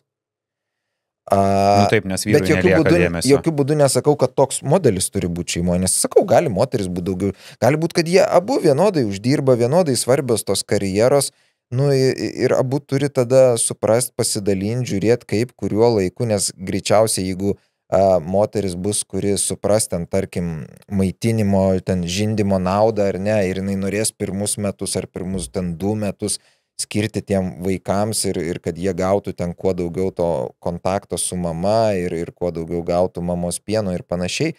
Faktas, kad tada jinai bus daug daugiau įsitraukus, tada mažiau galės dirbti arba iš vis negalės dirbti ir jisai atsistos tokioj tarsi svarbesniai pozicijoje ir tada labai svarbus sąmoningumas ir pažangumas tos poros, kad vyras nepasikeltų ir netaptų kokoko ir nepradėtų jo siuntinėti, nes aš čia visą šeimą išlaikau.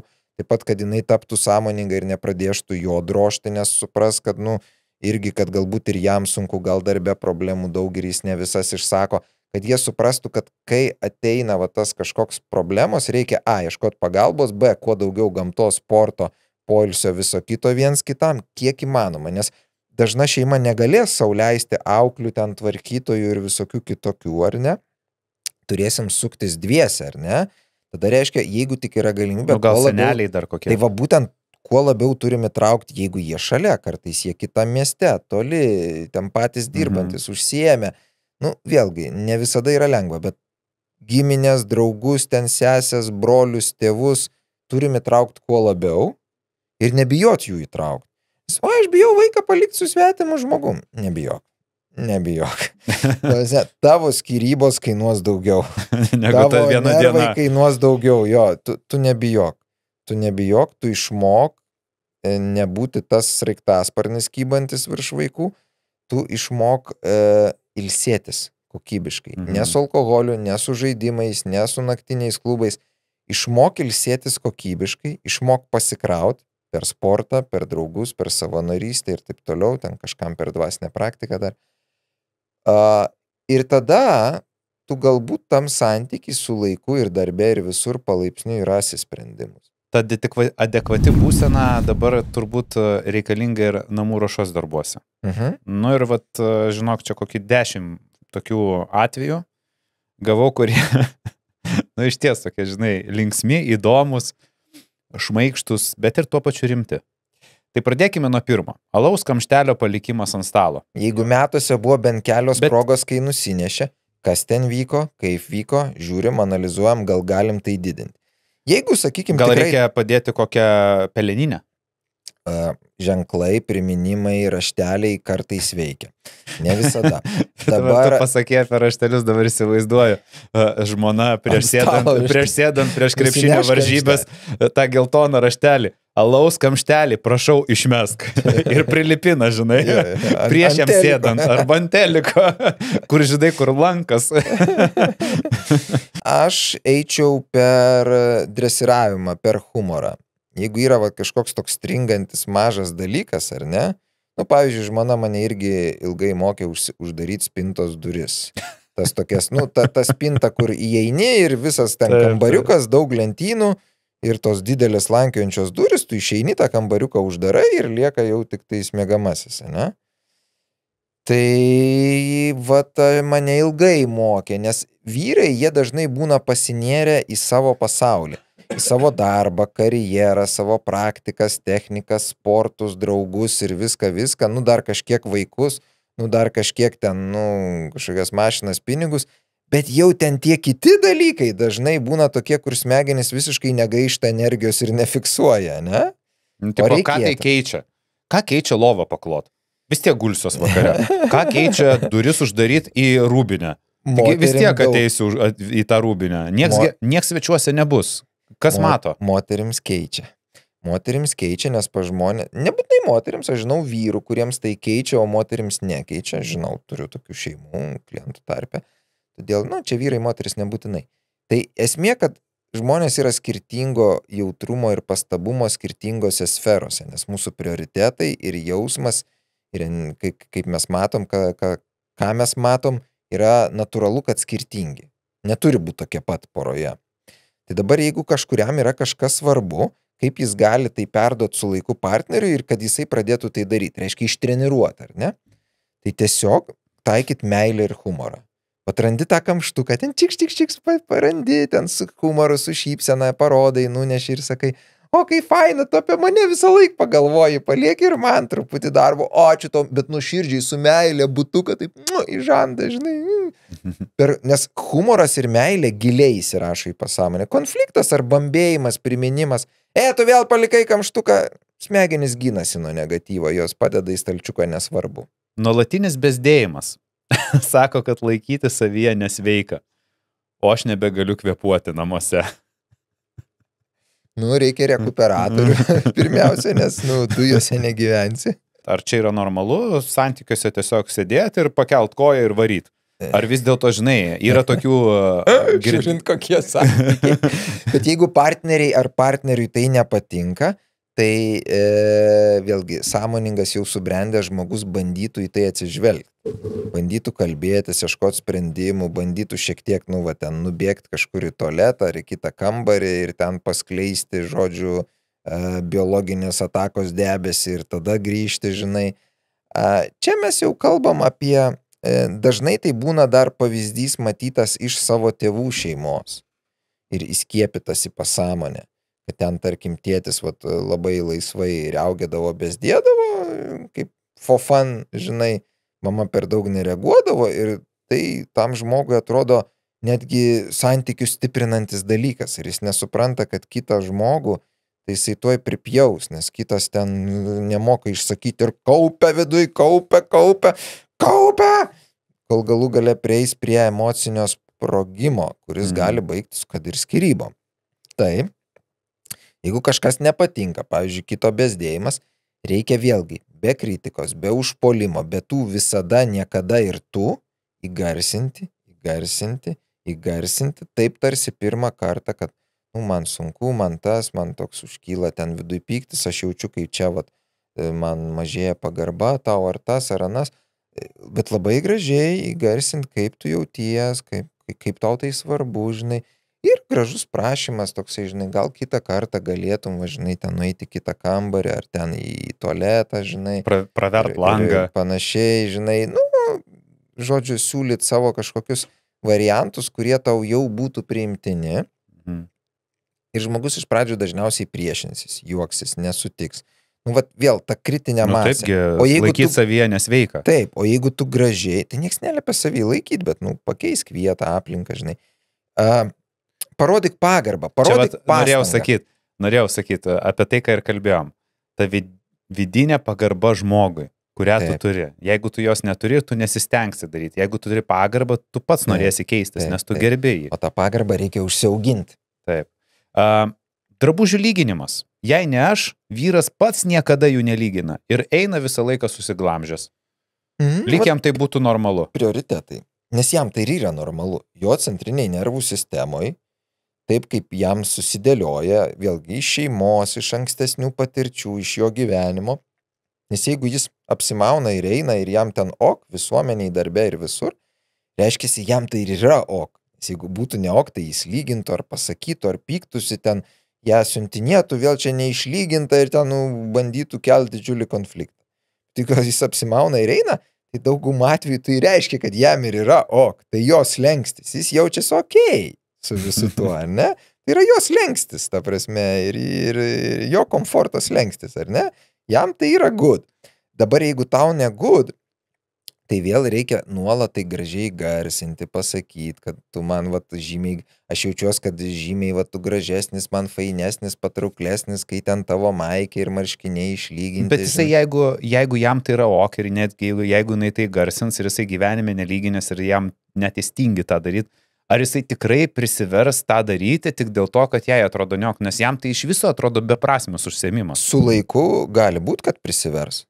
Su laiku visko būna, nes iš pradžių tu kažkelis kartus tai darai, tai biški nepatenkintas ir gal sukandęs dantis, bet jeigu paskui matai teisingas partnerio reakcijas, jeigu partneris džiaugiasi, dėkoja, nesišaipo, žinai, nepraėjo 5 metai ir marškinius įsilyginai, tai tokie vargu ar jį įkvėps kitą kartą lygintis. Toks šiek tiek žeminantis. Jo, žeminimas, pašaipa, sarkazmas, čia tai, ko reikėtų vengti ir ko reikėtų siekti, tai yra džiaugsmas, padėka, gera nuotaika, reiškiasi, ir įgarsinimas, o kaip fainai, kaip gražiai atrodai, kaip jėga, kad tu ten, nežinau, maikiai išsilyginai, nes, aš tikrai jau žinau, kad tau tai nesvarbu, bet aš tai geriau jaučiuosi ir kaip faina, kad tu dėl manęs padarėjai ir padėka, reali padėka.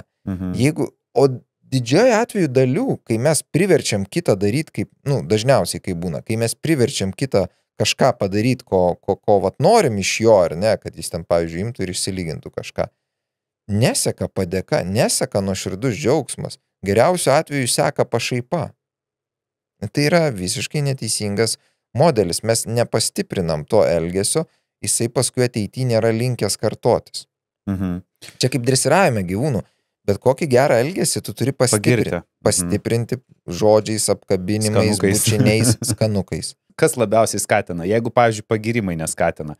Dovanos. Žmonės skirtingi. Ar čia meilės kalbos? Jo, galima sakyti ir apie meilės kalbas, kaip pavyzdį pateikti. Jo, vienus žmonės labiau ten dovanos, kitus labai žodžiai, kai tu įgarsini, aš esu to žodinio tipo.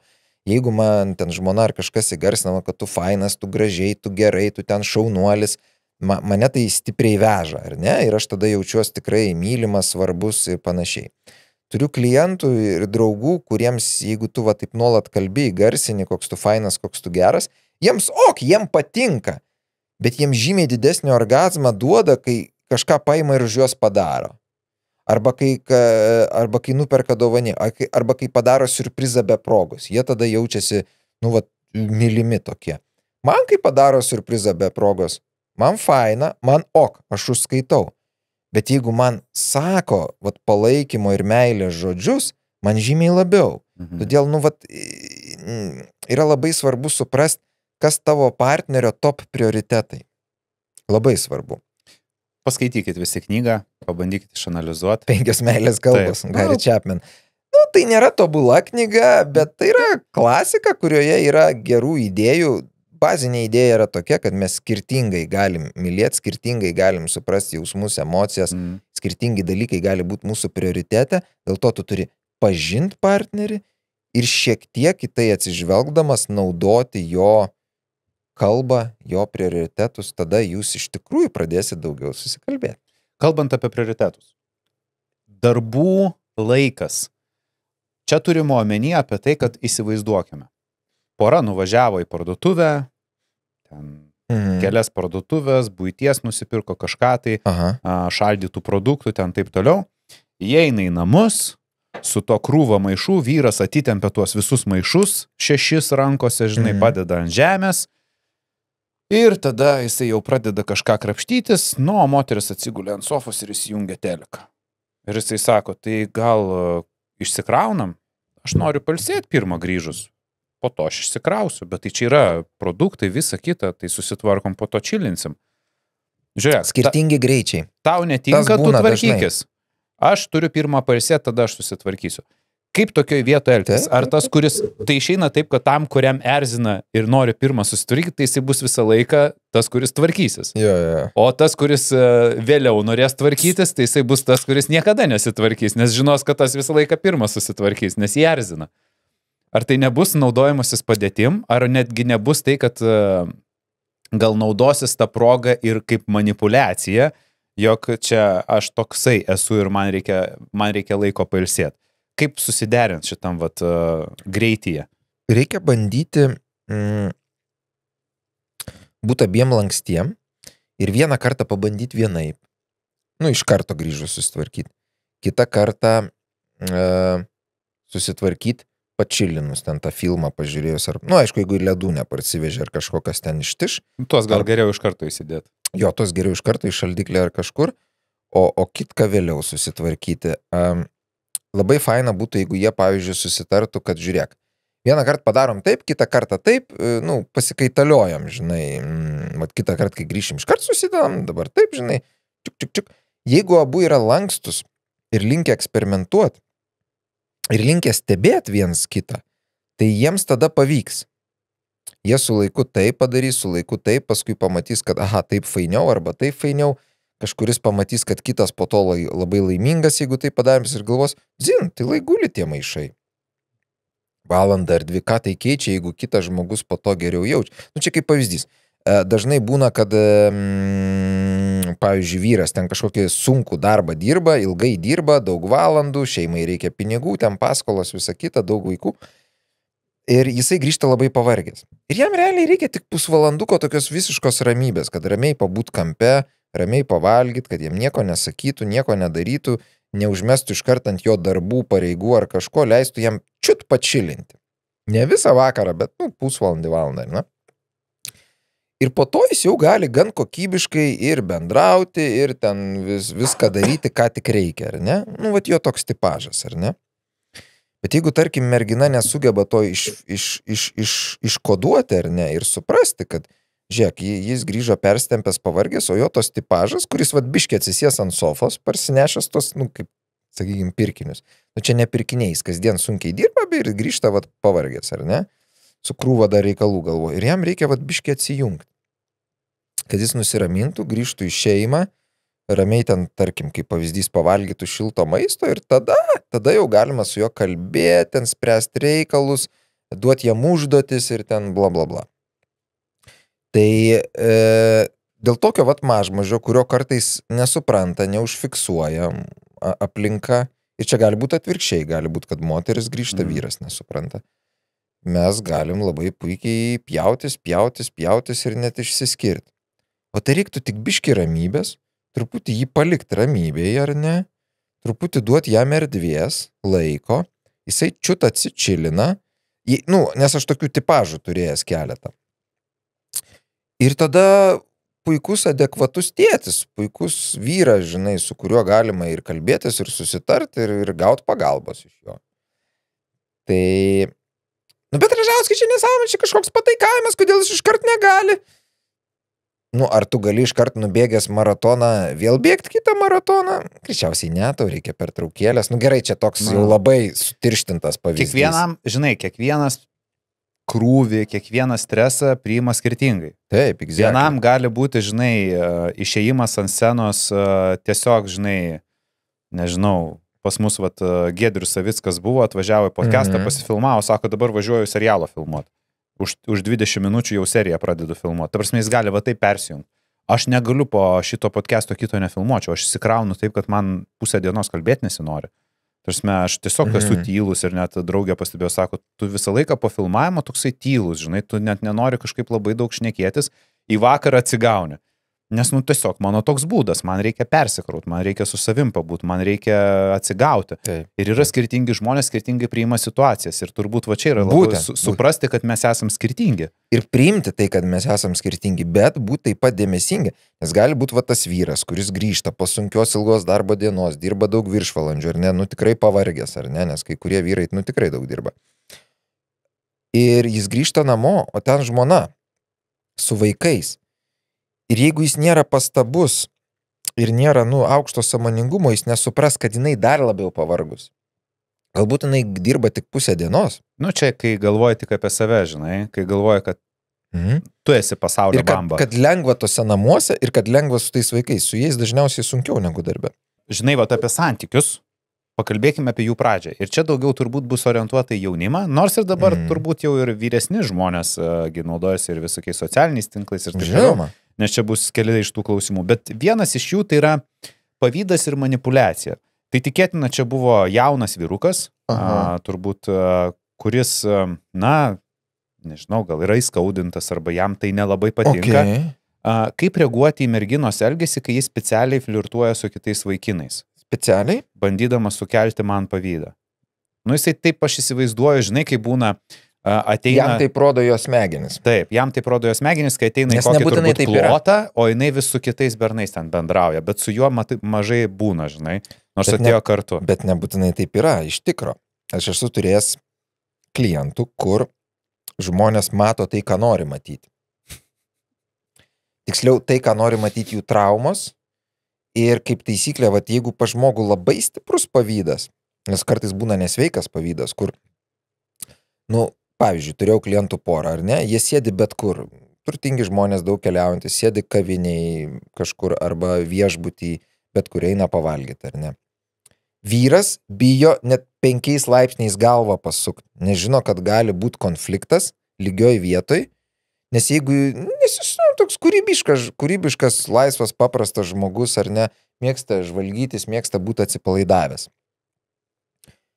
Bet aš jį žinau, jis nėra ten kažkoks kitų moterų nužiūrinėtojas, tuo labiau kabintojas, jis nėra neištikimas vyras, jisai paprastas adekvatus vyras, kuris tikrai kitų nenužiūrinėja. Bet, kai žvalgosi aplinkoj, ateini, apsižiūri, kas čia kur yra, valgai, ten pasižiūri į šoną, kas čia kur, kas prie kito staliuko sėdi. Ir jisai turi merginą, moterį, kuri atsineša traumas iš praeitų santykių, neišterapintas, neišgydytas. Ir jai, kai jisai meta, pavyzdžiui, trumpą žvilgsnį, jeigu tai yra kita moteris, jai gali ir dažnai sužaidžia viduj pasąmonės gynybos mechanizmą ir jai tada pradeda atrodyti, kad jis ilgai žiūrėjo, kad jis flirtavo, kad jisai ten nori būti su ja, nors jis jokių tokių iš tikrųjų signalų nesiuntė. Taip, jau tik pažiūrėjau ir jau aš noriu būti su ja. Jau čia yra tikrai jau gili trauma. Reikalai, ar ne? Psichologiniai reikalai. Bet o kur yra riba? Tarkim, aš tiesiog kartais pats pagalvoju, žinai, eina gražus žmogus. Ar tai būtų vyras, ar tai būtų moteris, gal moteriai vyras, vyrui moteris. Ir mes sėdim su drauge, pietaujam viską ir praeina, tikrai, nežinau, stulbinančio grožio moteris ir tu tiesiog atsisuki pasižiūri, nes, tiesiog atkreipi dėmesį, nes tu esi vyras, tau veikia tie instinktai, žinai, pasižiūrėjai ir toliau bendrauji. Tai dabar čia jau nusikaltimas, kad tu žvilgtelėjai į gražų žmogų praeinantį pro šalį. Tai tiesiog, žinai, tavo psichologinės sveikatos ženklas, nes rodo, kad pas tave, žinai, viskas funkcionuoja ir tu pastebi. Nes pastebėti grožį vyro ar moters, ar ten gražios architektūros, ar ten kokio labai gražaus, žinai, automobilio, pastebėti meną, dizainą. Tiesa, grožis, jeigu tu nematai grožio, o moteris gali būti graži, gali būti bet kas gražus, ar ne? Jeigu tu nematai grožio, kažkur jau pas tave ne visai gerai yra. Su tavo gyvenimu, su tavo nervų būklė, ar su tavo traumom, su kažkuo yra negerai. Grožį mes visi turim matyti. Tai klausimas, ką tu darai pamatęs, jeigu tu ten toliau tiesi nužiūrinėti ir įsispoksai, nelabai faina, nes šalia sėdintis žmogus gali pasijusti nejaukiai, ar pasijusti negerbiamas ir taip toliau. Jeigu tu tik labai sveikose porose, kuriuose gilus, geras, gražus ryšys ir abu yra brandžios asmenybės su aukštom savivertėm, jie pamatys, jie parodys, jie pasakys, žiūrėk, kokia gražuolė praėjo, kaip tu vertini ten 100 baliai sistemoje, aš 9-8, o aš duodu ten 7-9, žinai, ir panašiai. Jie ne vienas neužsigaus, neįsižeis, jie ras bendrą temą ir panašiai. Nes turintis aukštą savivertę ir brandus žmogus, jisai niekaip nejaus pavojo ir niekaip nepavydės ir niekaip nenueisi nesaugumą, matydamas kitą priešingos lyties ten gražų žmogų, kad ar tavo partneris ar partnerė pažiūrėjo ten. Tai kalba apie to pavydinčio žmogaus savivertę, jog jisai tiesiog bijo, dažnai, kad jį gali pakeisti. Arba savivertė, kad bijo pakeis, arba turėjo skaudžių išdavysčių, arba santykis su mama, su tėčiu. Vaikystėje, paauglystėje buvo kažkoks iškreiptas. Arba dar kiti retesni variantai, bet kažkas už to slepiasi. O kaip su kontrolės poreikiu? Kaip elgtis, jeigu partneris prašo visų slaptažodžių, visų pasijungimų, nežinau, ten gal ne banką, bet neįvardino ką, bet tiesiog pasijungimai. Čia vėl branda ir elementarus pasitikėjimas. Čia noras sekti, pavyzdžiui, apriboti draugų ratą, žinai, kad su tuo nebendrauk. Man tie draugai nepatinka, su jais nebendrauk. Greičiausiai kažkokios buvusios traumas, buvę kažkokie vidiniai dalykai. Kaip yra? Pavyzdžiui, mano šeimoje nuo pat mūsų pažinties pradžios nebuvo, kad mano žmona nežinotų kažkokių mano kodų ar soctinklų, ar e-mailo ten, Gmailas, Facebookas, Instagramas, visur, jeigu tik nori, arba jinai kažką sugalvoja, sako, aš čia noriu padaryti ten tavo Facebook ir Instagram'e. Imk ir daryk, man net neįdomu, ką tu. Kaip, paklausi, pasakai, bet, iš principo, nes mano suvokimu yra taip, jeigu jūs esat šeima arba pora, tai jūs psichologiškai, pasitikit ir esate... Tai dar pasitikėjimo lygis, laipsnis. Pasitikėjimo, brandos ir galų gale, tos sveikatos psichologinės. Nes jeigu tu esi netraumuotas, jeigu... Aš kaip tik geriau jaučiuos, kai žinau, kad žmona žino mano sąskaitas, žino mano loginus, žino mano visus pinigus ir visus soctinklus. Faktas, kad jinai labai retai ten pasižiūri, nes kai gali ir nežiūri. Kai gali ir nežiūri, va tame ir bairis. Žinai, jeigu nuo tavęs kažkas slapsto, tada kas kita. Bet ką aš žinau pagal mokslinius tyrimus, jeigu tu žinai tikrą finansinę situaciją šeimoje, tiksliai žinai, kiek yra pas vyrą, kiek yra pas tave, kiek yra taupomoji sąskaitoje, kiek yra investicijose, ką rodo tyrimai. Tada, pavyzdžiui, moteris, taip pat ir vyrai, jaučiasi saugiau tokioj šeimoje, kai tu žinai, nes yra daug vyrų ir moterų, kurios nesako vieni kitiem, kiek turi susitaupę, kiek turi pinigų, kiek to, kiek ano. Tai čia pasakysiu, man mažiau duos dar kažką. Kažkokie pas tave nesveiki ligoti argumentai.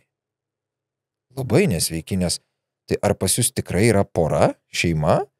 O kaip tu vertini poras, kur, jeigu kalbant apie finansinius dalykus, vyksta net finansiniai tokie kaip konkurencijos kažkokie, tai žinai,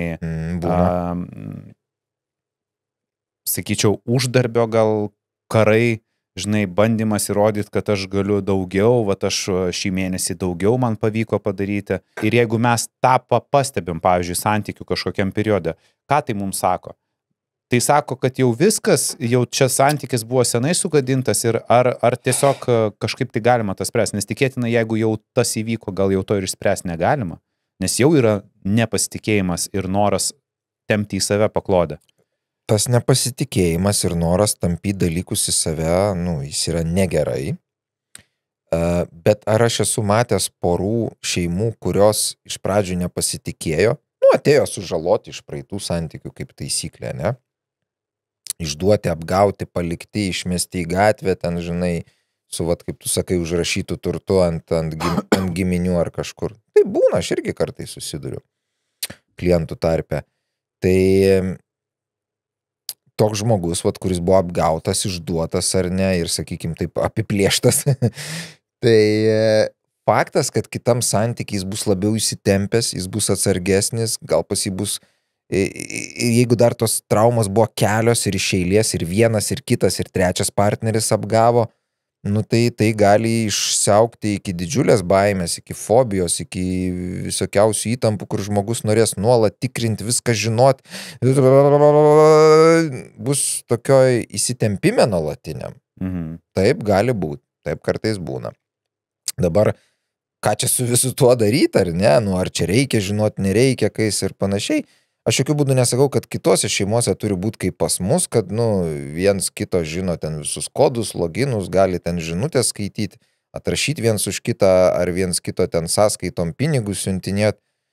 Nu, nebūtinai taip turi būti. Nebūtinai. Tiesiog, mano nuomonė, jeigu žmonės yra iš tikrųjų subrendę ir saugus, ir jeigu tu iš tikrųjų nukuri porą ar šeimą, tai kam tau kažką slėpti? Nėra jokio tikslo, nes partneriui tu taip saugumo ir pasitikėjimo nesukursi, slapstydamasis nuo jo, ne? Bet jeigu yra tas toks, kad vat, partneris matai, kad labai įsitempęs, labai nori ten tikrinti ar kontroliuoti, tai greičiausiai po to slepiasi, nu, kažkokia vat, problema, kažkokia liga, kažkas neišspręsto iš praeities. Nu, žmonės neturi gyventi šeimoje ir būti įsitempę. Dabar dėl taupimo, taupyti tiek vyrams, tiek moterims yra gerai. Šiais laikais mes esam per daug išlaidus visokiems niekniekiams. Ir nebemokam taupyti, nebemokam atsidėti, nebemokam kur taupimo strategijų. Nu, bet vėlgi, mano šeimoje tai mes žinom tiksliai, kiek kas taupo, kiek kur turi ir visada tarėmės, ką pirksim, kur investuosim, nes, taupyti tai gerai, o ką darysim, kai sutaupysim? Turbūt tas atvirumas, jisai labai palengvina bendravimą, nes tai, ką girdžiu... Jis kuria saugumą. Taip, saugumą ir tą tokį, žinai, lengvumą, nes tau, tu supranti, kad tu esi nuogas prieš tą žmogų ir tu neturi kažkokių užslėptų minčių, kurios dažniausiai išlenda ir tada gali įžeisti kitą. Sveikam santykiui taip ir turėtų būti. Jeigu kalbėtume ne apie finansus, bet apie tai, jog vyras jaučia, čia šiek tiek apie, žinai, irgi tą tokį tvarkymasi, bet jaučia iš savo žmonos, aš net juokiausi, kai šitą perskaičiau. Vyras jaučia, kad moteris specialiai prašo pagalbos tik tada, kai jis ilsisi prie televizoriaus. Sako, kaip tą suprasti? Nu, akivaizdžiai, sako, matau, kai tik atsisėdu prie teliko, įsijungiu savo mėgstamą serialą, taip jai būtent tada prireikia ką nors padaryti namuose. Jeigu aš kažką tai darau ten kažkur kitur, niekada nieko nereikia daryti. Tik aš atsisėdu prie teliko, atsipalaiduoju, jau reikia kažką daryti. Na, čia yra daug hipotezių. Viena iš jų, kad tai yra moteris skaičiuoja tos pliusiukus, minusiukus pasąmoniai. Nu, neprotė, pasąmoniai. Ir dažniausiai yra tiesa, kad didžioji dalis moterų mūsų visuomeniai namų buityje įdeda didesnį indėlį negu vyras. Vyrai tai mažiau tvarkosi, mažiau prisideda ten namų viduje, mažiau ten gamina, prižiūri, valo ten, nu, visas tas buitekas, olos buitekas, ar ne? Mes turim olą dviese, ar ten namą būtą kočiazą, nesvarbu, kas ta ola bebūtų. Nu ir kad ta ola būtų ir kad ten nesmirdėtų, reikia visokius veiksmus nuolat daryti, ar ne? Tai čia pavalyti, tai čia tai čia išnešti, tai dar kažką. Ir dažniausiai moteris prisideda daugiau arba ženkliai daugiau. O jų pasąmonė giliai tai fiksuoja. O vyrai, nu, kaip sakant, turi tą klaidingą suvokimą, kad, nu, tai jeigu aš, kaip pavyzdys, jeigu aš uždirbu daugiau, nu, tai aš nieko namie nedarysiu. Aš didelį pliusą jau atsinešiau. Jo, nemielasis, už darbą tu visada gauni tik vieną pliusą. Nesvarbu, kiek ten uždirbai. Jo, grįžai namo laiku, nu, dar vienas pliusas. Parnešiai gėlytę, dar vienas pliusas. Ar ten parnešiai pieno, kai paprašė, dar vienas pliusas. Nu, tu tiek ir te turi, žinai. O jinai ir tą dar, ir atostogas suplanavo, ir namus ruošė, ir ten, žinai, šunį pavedžiojo, ir vakarienę suplanavo, ir ten po lovą išsiurbė, ir tą sutvarkė, ir tą sugalvojo, ir ten draugus pakvietė, ir tavo gimtadienį suplanavo. Nu ir taip toliau, jinai turi 3-6 pliusus, tu grįžti su savo smirdinčiais 3. Ir nori, ir tada supranti, kas vyksta. Jeigu tu kažką veiki namie, pas moterį ta pasąmonė taip stipriai neįsijungia. Bet jeigu tu atsisėdi ir čilini, nieko neveikia, ar ne, pas ją iškart sukyla viduj tas dažniausiai toks, nu, neteisybės jausmas ir noras, kad tu pasivytum ją. Tais pliusais. Jo, kad būtų teisybė, lygybė. Ir vėl čia tas ieškai teisybės, ar žinai, laimė šeimoje, ar ne. Tai manęs tai nestebina. Dažniausiai, jeigu moteris elgiasi, tai rodo taip, kad jinai kažkur gyvenime jaučia trūkumą, kažko jai trūksta meilės, dėmesio, siurprizų, šilumos. Aš tokiam vyrui patarčiau pirmiausia, nes reiškia, jinai nepastebi jo poilsio, o jaučia kaip tik kažkokią tą poreikį tuos namus čia būtinai tvarkyti, kažką daryti ir panašiai. Reiškiasi, yra ne partneris prioritetas, o visi kiti dalykai, kurie aišku siejasi su partneriu ir jie, bet žodžiu, tai rodo, kad ten greičiausiai yra meilės, šilumos ir viens kito išgirdimo ir supratimo šioks toks trūkumas. Jį užpildžius ir jisai galės prie teliko pasėdėti, bet jam rečiau ir norėsi sėdėti prie teliko. Nes jis dažniau pastebės, kad reikia jai padėti, o jinai dažniau norės leisti jam pasėdėti. O po to kartu ir pasėdės. Jo, ir kartu pasėdės, kartu greičiau susitvarkys, kartu pasėdės, žodžiu. Užsisuks labai gera dinamika. Bet kad jinai užsisuktų, mes turim nueiti tą giluminį išjautimą, pagarbą, reiškia išsispręs santykių problemas. Ten yra kažkokių ir nedidelių santykių problemų. Ok. Čia tai klasikinis. Vyro sirgimo mitas. Kodėl vyrų lygos dažnai tampa pasaulio pabaiga, o moterų kasdienybės dalimi? Vyrui 37 nieko negali daryti, o aš su savo 38 dar namus tvarkau. Kas čia su tuo vyrų sirgimo mitu? Ne visi vyrai taip serga. Aš turiu įvairių klientų vyrų, ar ne? Kai kurie vyrai, kai serga, jie tas atvejais, kur ten 39, 40, jis vis tiek važiuos į darbą, mirdamas ten važiuos, vairuos, jis tiesiog negali pripažinti, kad serga, negali atsigulti, pasirgti ramiai. Čia kaip pasižeminimas prieš pasaulį, aš sergu, ne. Ar dėl traumų, ar dėl savo puikybės, ar dėl kitų įvairių dalykų, jis negali priimti to fakto. Bet čia klausimas apie kitokius vyrus, kurie suserga, atsigula, viskas mirštų, negaliu, neškit man lovą, taip toliau. Čia įvairūs gali būti dalykai, kartais tai būna mamos meilės trūkumas iš vaikystės. Kai jis buvo mažas ir sirgdavo, ar kažkas vykdavo jų šeimoje, nebūtinai liga, jis jautėsi, kad negavo pakankamai globos, rūpesčio, šilumos ir meilės iš moteriškos pusės. Dažniausiai iš mamos. Jeigu gyveno su močiutė, iš močiutės ten ir panašiai. Dabar, kai jis jau gyvena su kita moterim, jo pasąmonė jam iškrečia tokią pokštą, kai jis tik bats atsigula biškį lovą su temperatūra, jam toks įsijungia kompensacinis mechanizmas, tai dabar čia man viską neškit, mylėkit, bučiuokit, jau čia mane šlovinkit, ten, žinai, lenkitės, man ten vėliavo mojuokit ir visa kita. Žinai, iš to, ką šiandien girdėjau, tai labai daug reikia empatijos, tolerancijos, girdėti, matyti, realiai skaityti žmogų ir mokytis to. Ir pačiam nuolat aukti. Bet vienas buvo toksai visiškai turbūt, sakyčiau, šiek tiek nuo šitos temos toliau klausimas ir jisai yra nuskambantis taip.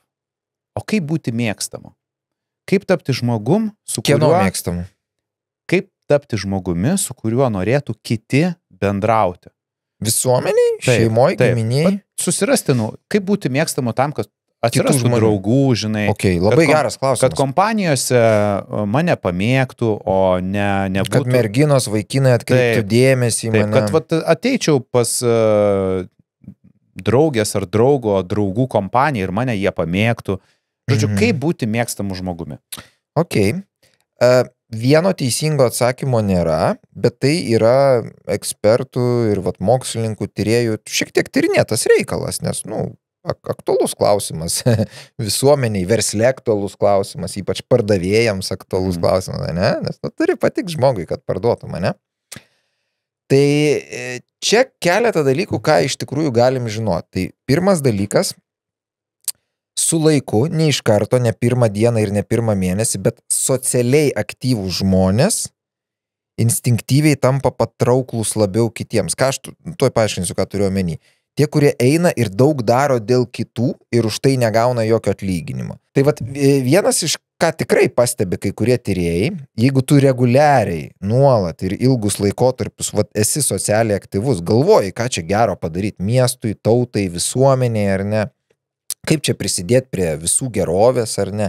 Ne savo ir savo šeimos, tas nesiskaito, savo šeima nesiskaito. Bet kitų, nepažįstamų žmonių, ar ne? Jau gerai. Ok, tai vienas aspektas yra rasti veiklas, kurias darytum nuoširdžiai dėl kitų. Taip, ir taip tu nes taip keisis tavo neurotinklas su laiku, ne iš karto. Taip keisis tavo, grubiai sakant, smegenų struktūra. Ir ką rodo tyrimai, su laiku tokie žmonės, ne iš karto, net ne pirmą mėnesį, jie tampa vis labiau ir labiau mėgstami kitų žmonių automatiškai. Per veidrodinius neuronus, per kūno kalbą, per viską, nes tu tai darydamas nuolat tampi šiek tiek kitokią asmenybę. Natūraliai. Nebus taip, kad tu empatiškesnė, nuoširdesnė. Taip, pas tave pradeda keistis ten, kas yra tarp tavo dviejų ausų. Kiti žmonės nėra kvaili, jie irgi turi veidrodinius neuronus, jie su laiku pradeda tai jausti, ne iš karto, bet su laiku. Todėl, ką aš patariu savo klientams, būkit aktyvūs žmonės, būkit proaktyvūs. Eikit, darykit gerus darbus. Toliau, ką mokslas sako, ko mes nemokam, dažnai nemokam šiuolaikiniai žmonės, reikia išmokti domėtis kitais ir klausytis kitų. Čia kai buvo diskusija, kažkur mačiau internete. Kodėl Joe Roganas yra toks žymus ir geras podcasteris? Nes jam realiai įdomu, jis neturi dažnai savo išankstinės nuomonės ir neteisia kitų per daug. Jis gali turėti savo kryptis, nuomonės ir pasirinkimus, bet jisai neteisia kitų, jam įdomu yra kiti žmonės ir jis tengiasi, realiai suprasti, jis yra paieškose tiesos, o ne primeta savo tiesą. Tai jeigu tu nori būti mėgstamas ir mėgiamas kitų žmonių, stenkis juos pažinti, išsiaiškinti jų vertybės, klausinėk jų, būk jų terapeutas, klausinėk jų, kaip tu gyveni, kaip tu jauties, kas tau svarbu, kas vyksta tavo gyvenime. Ir nekišk savo. Tada... Kaip turėtum gyventi ir kaip turėtum elgtis. Kaip turėtum gyventi, kaip turėtum elgtis ir panašiai. Išklausyk, duok palaikymą, duok supratimą, duok apkabinimą, būk šalia žmonių, kai jiems to reikia. Mes dažniausiai taip nesielgiam. Mes norim, kad mumis domėtųsi, kad mes išsipasakotume, kad mes išsisakytume, kad mes būtume svarbus. Čia jau klaida. Ilgoj perspektyvai tu mažiau būsi mėgstamas tada. Ką daryti tokiu atveju, jeigu, tarkim, išgirdęs tai, žmogus dabar susimastys ir galvos, okei, štai kur mano klaidos. Ir dabar tam visuomenės rate, kuriame jį mato, ar tai būtų draugai, ar tai būtų gal didesnis ratas, nežinau, koks influenceris, ar dar kažkas, tai tarkim, jisai nėra mėgstamas jau dabar dalies žmonių. Ar įmanoma tų žmonių nuomonę pakeisti? Ar įmanoma... Geras klausimas. Taip, jeigu tu esi draugų kompanijoje ir tavo draugės draugai ten arba jos draugo draugai jos nemėgsta. Ir jinai nuoširdžiai tikrai kažką tai gal ne taip pasakė, padarė, ar jinai gali padaryti taip, kad jinai pradėtų būti mėgiama? Ne, tai aišku gali. Jeigu tai yra nedidžiulis, kai kalbam apie influencerius vienas dalykas, tai reiškia visiems negali patikti visada ir nesveika yra patikti visiems, čia kažkas yra ne taip, negali patikti visiems. Neįmanoma patikti visiems. Kaip ten sako, jeigu tu patinki visiems, tai greičiausiai esi Hitleris, žinai. Čia anekdotas, aišku, ta prasme, jis visiems nepatiko. Bet, pradžiai, kai kilo savo karjeros laiptais, kai buvo oratorius, sakykim, ten politikas ar ne, jis labai tą tokią, apgautą, traumuotą ir nugalėtą tautą labai patraukė savo tuo, tokiu, žinai, kad mes čia parodysim, kas mes tokie ir mes oho.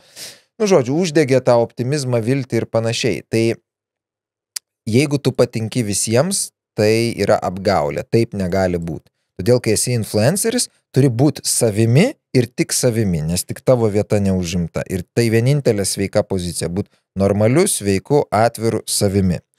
Dabar, kai kalbam apie draugų ratus, giminių ratus, čia kas kita.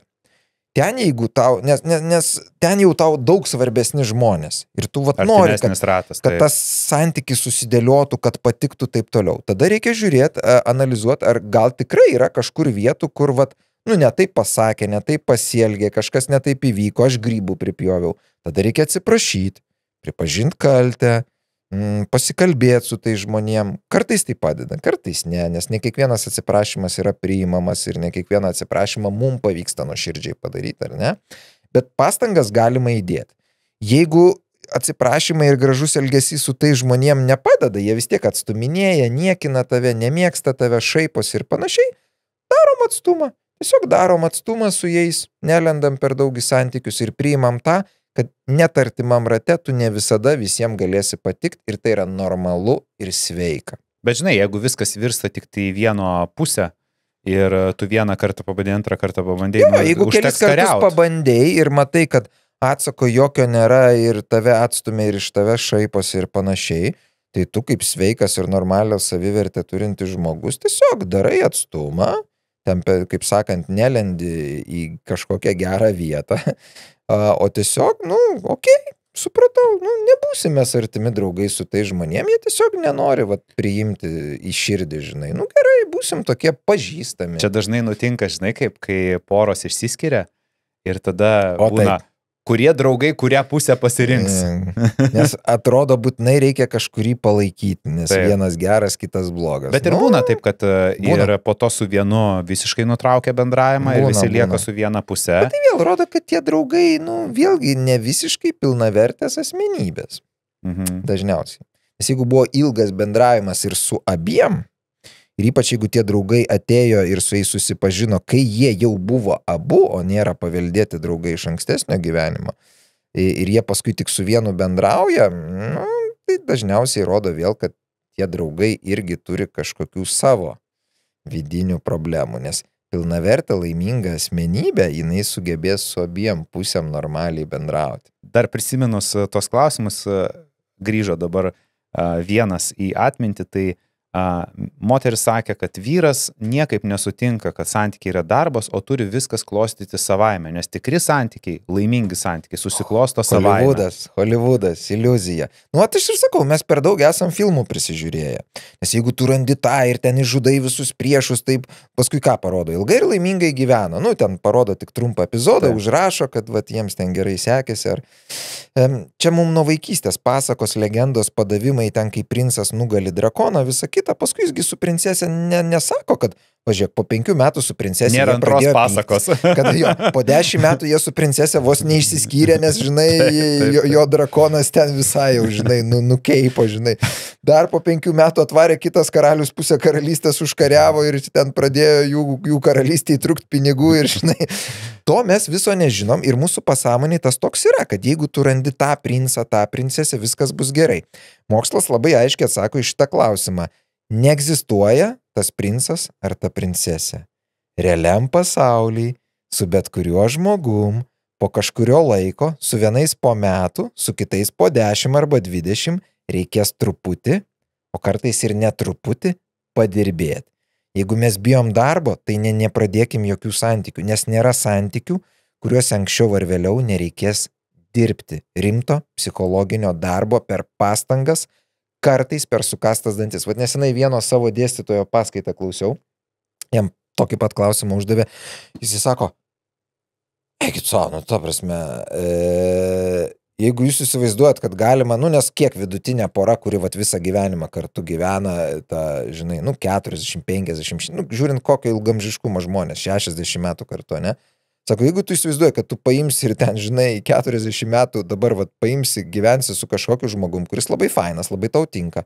Ir tu įsivaizduoji, kad per 40 metų nebus keletos momentų, kai jūs nemylėsit viens kito, kai jūs susipyksit, kai jūs negalėsit kalbėtis, kai jums bus sunku ir kai jūs vos nepalūšit. Tai tu esi visiškai iliuzijai. Bus tokie momentai, bus kiekvienoj poroj. Vienoj daugiau, kitoj mažiau, bet jie visada bus. Ir jeigu tu saugosi tą iliuziją ir jie tikėsi, kad užtenka rasti partnerį, su kuriuo viskas idealiai, tai tu gyvenime laimės niekada nerasi. Ačiū tau, Dariau. Tikiuosi šie paskutiniai tavo žodžiai daugeliui nukeliausi jų ausis ir jie supras, kad reikia šiek tiek dirbti, o netgi ir ne šiek tiek. Tai ačiū tau dar kartą, tikiuosi šitą galima pavadinti praktinę sesiją ir antra dalis, šios abi dalys manau, yra tiesiog lobis daugeliui, kurie norės patobulinti savo santykius ir juos padaryti sklandžesnius, mažiau konfliktiškus. Tai ačiū tau dar kartą, ačiū visiems, kurie žiūrėjote, nepamirškite uždėti laiko, paspausti mygtuką prenumeruoti, nes mūsų yra jau 108 000, čia gali būti ir 110 bičiuliai, viskas priklauso nuo jūsų, tad nepagailėkite to paspaudimo, parašykite komentarą, ką manote apie šią laidą, parašykite savo istorijas komentaruose ir tikiu, kad grįžus Dariui vasarą mes galėsime dar nufilmuoti praktinę sesiją jau su naujais jūsų klausimais. Tai dar kartą ačiū ir iki greito. Iki.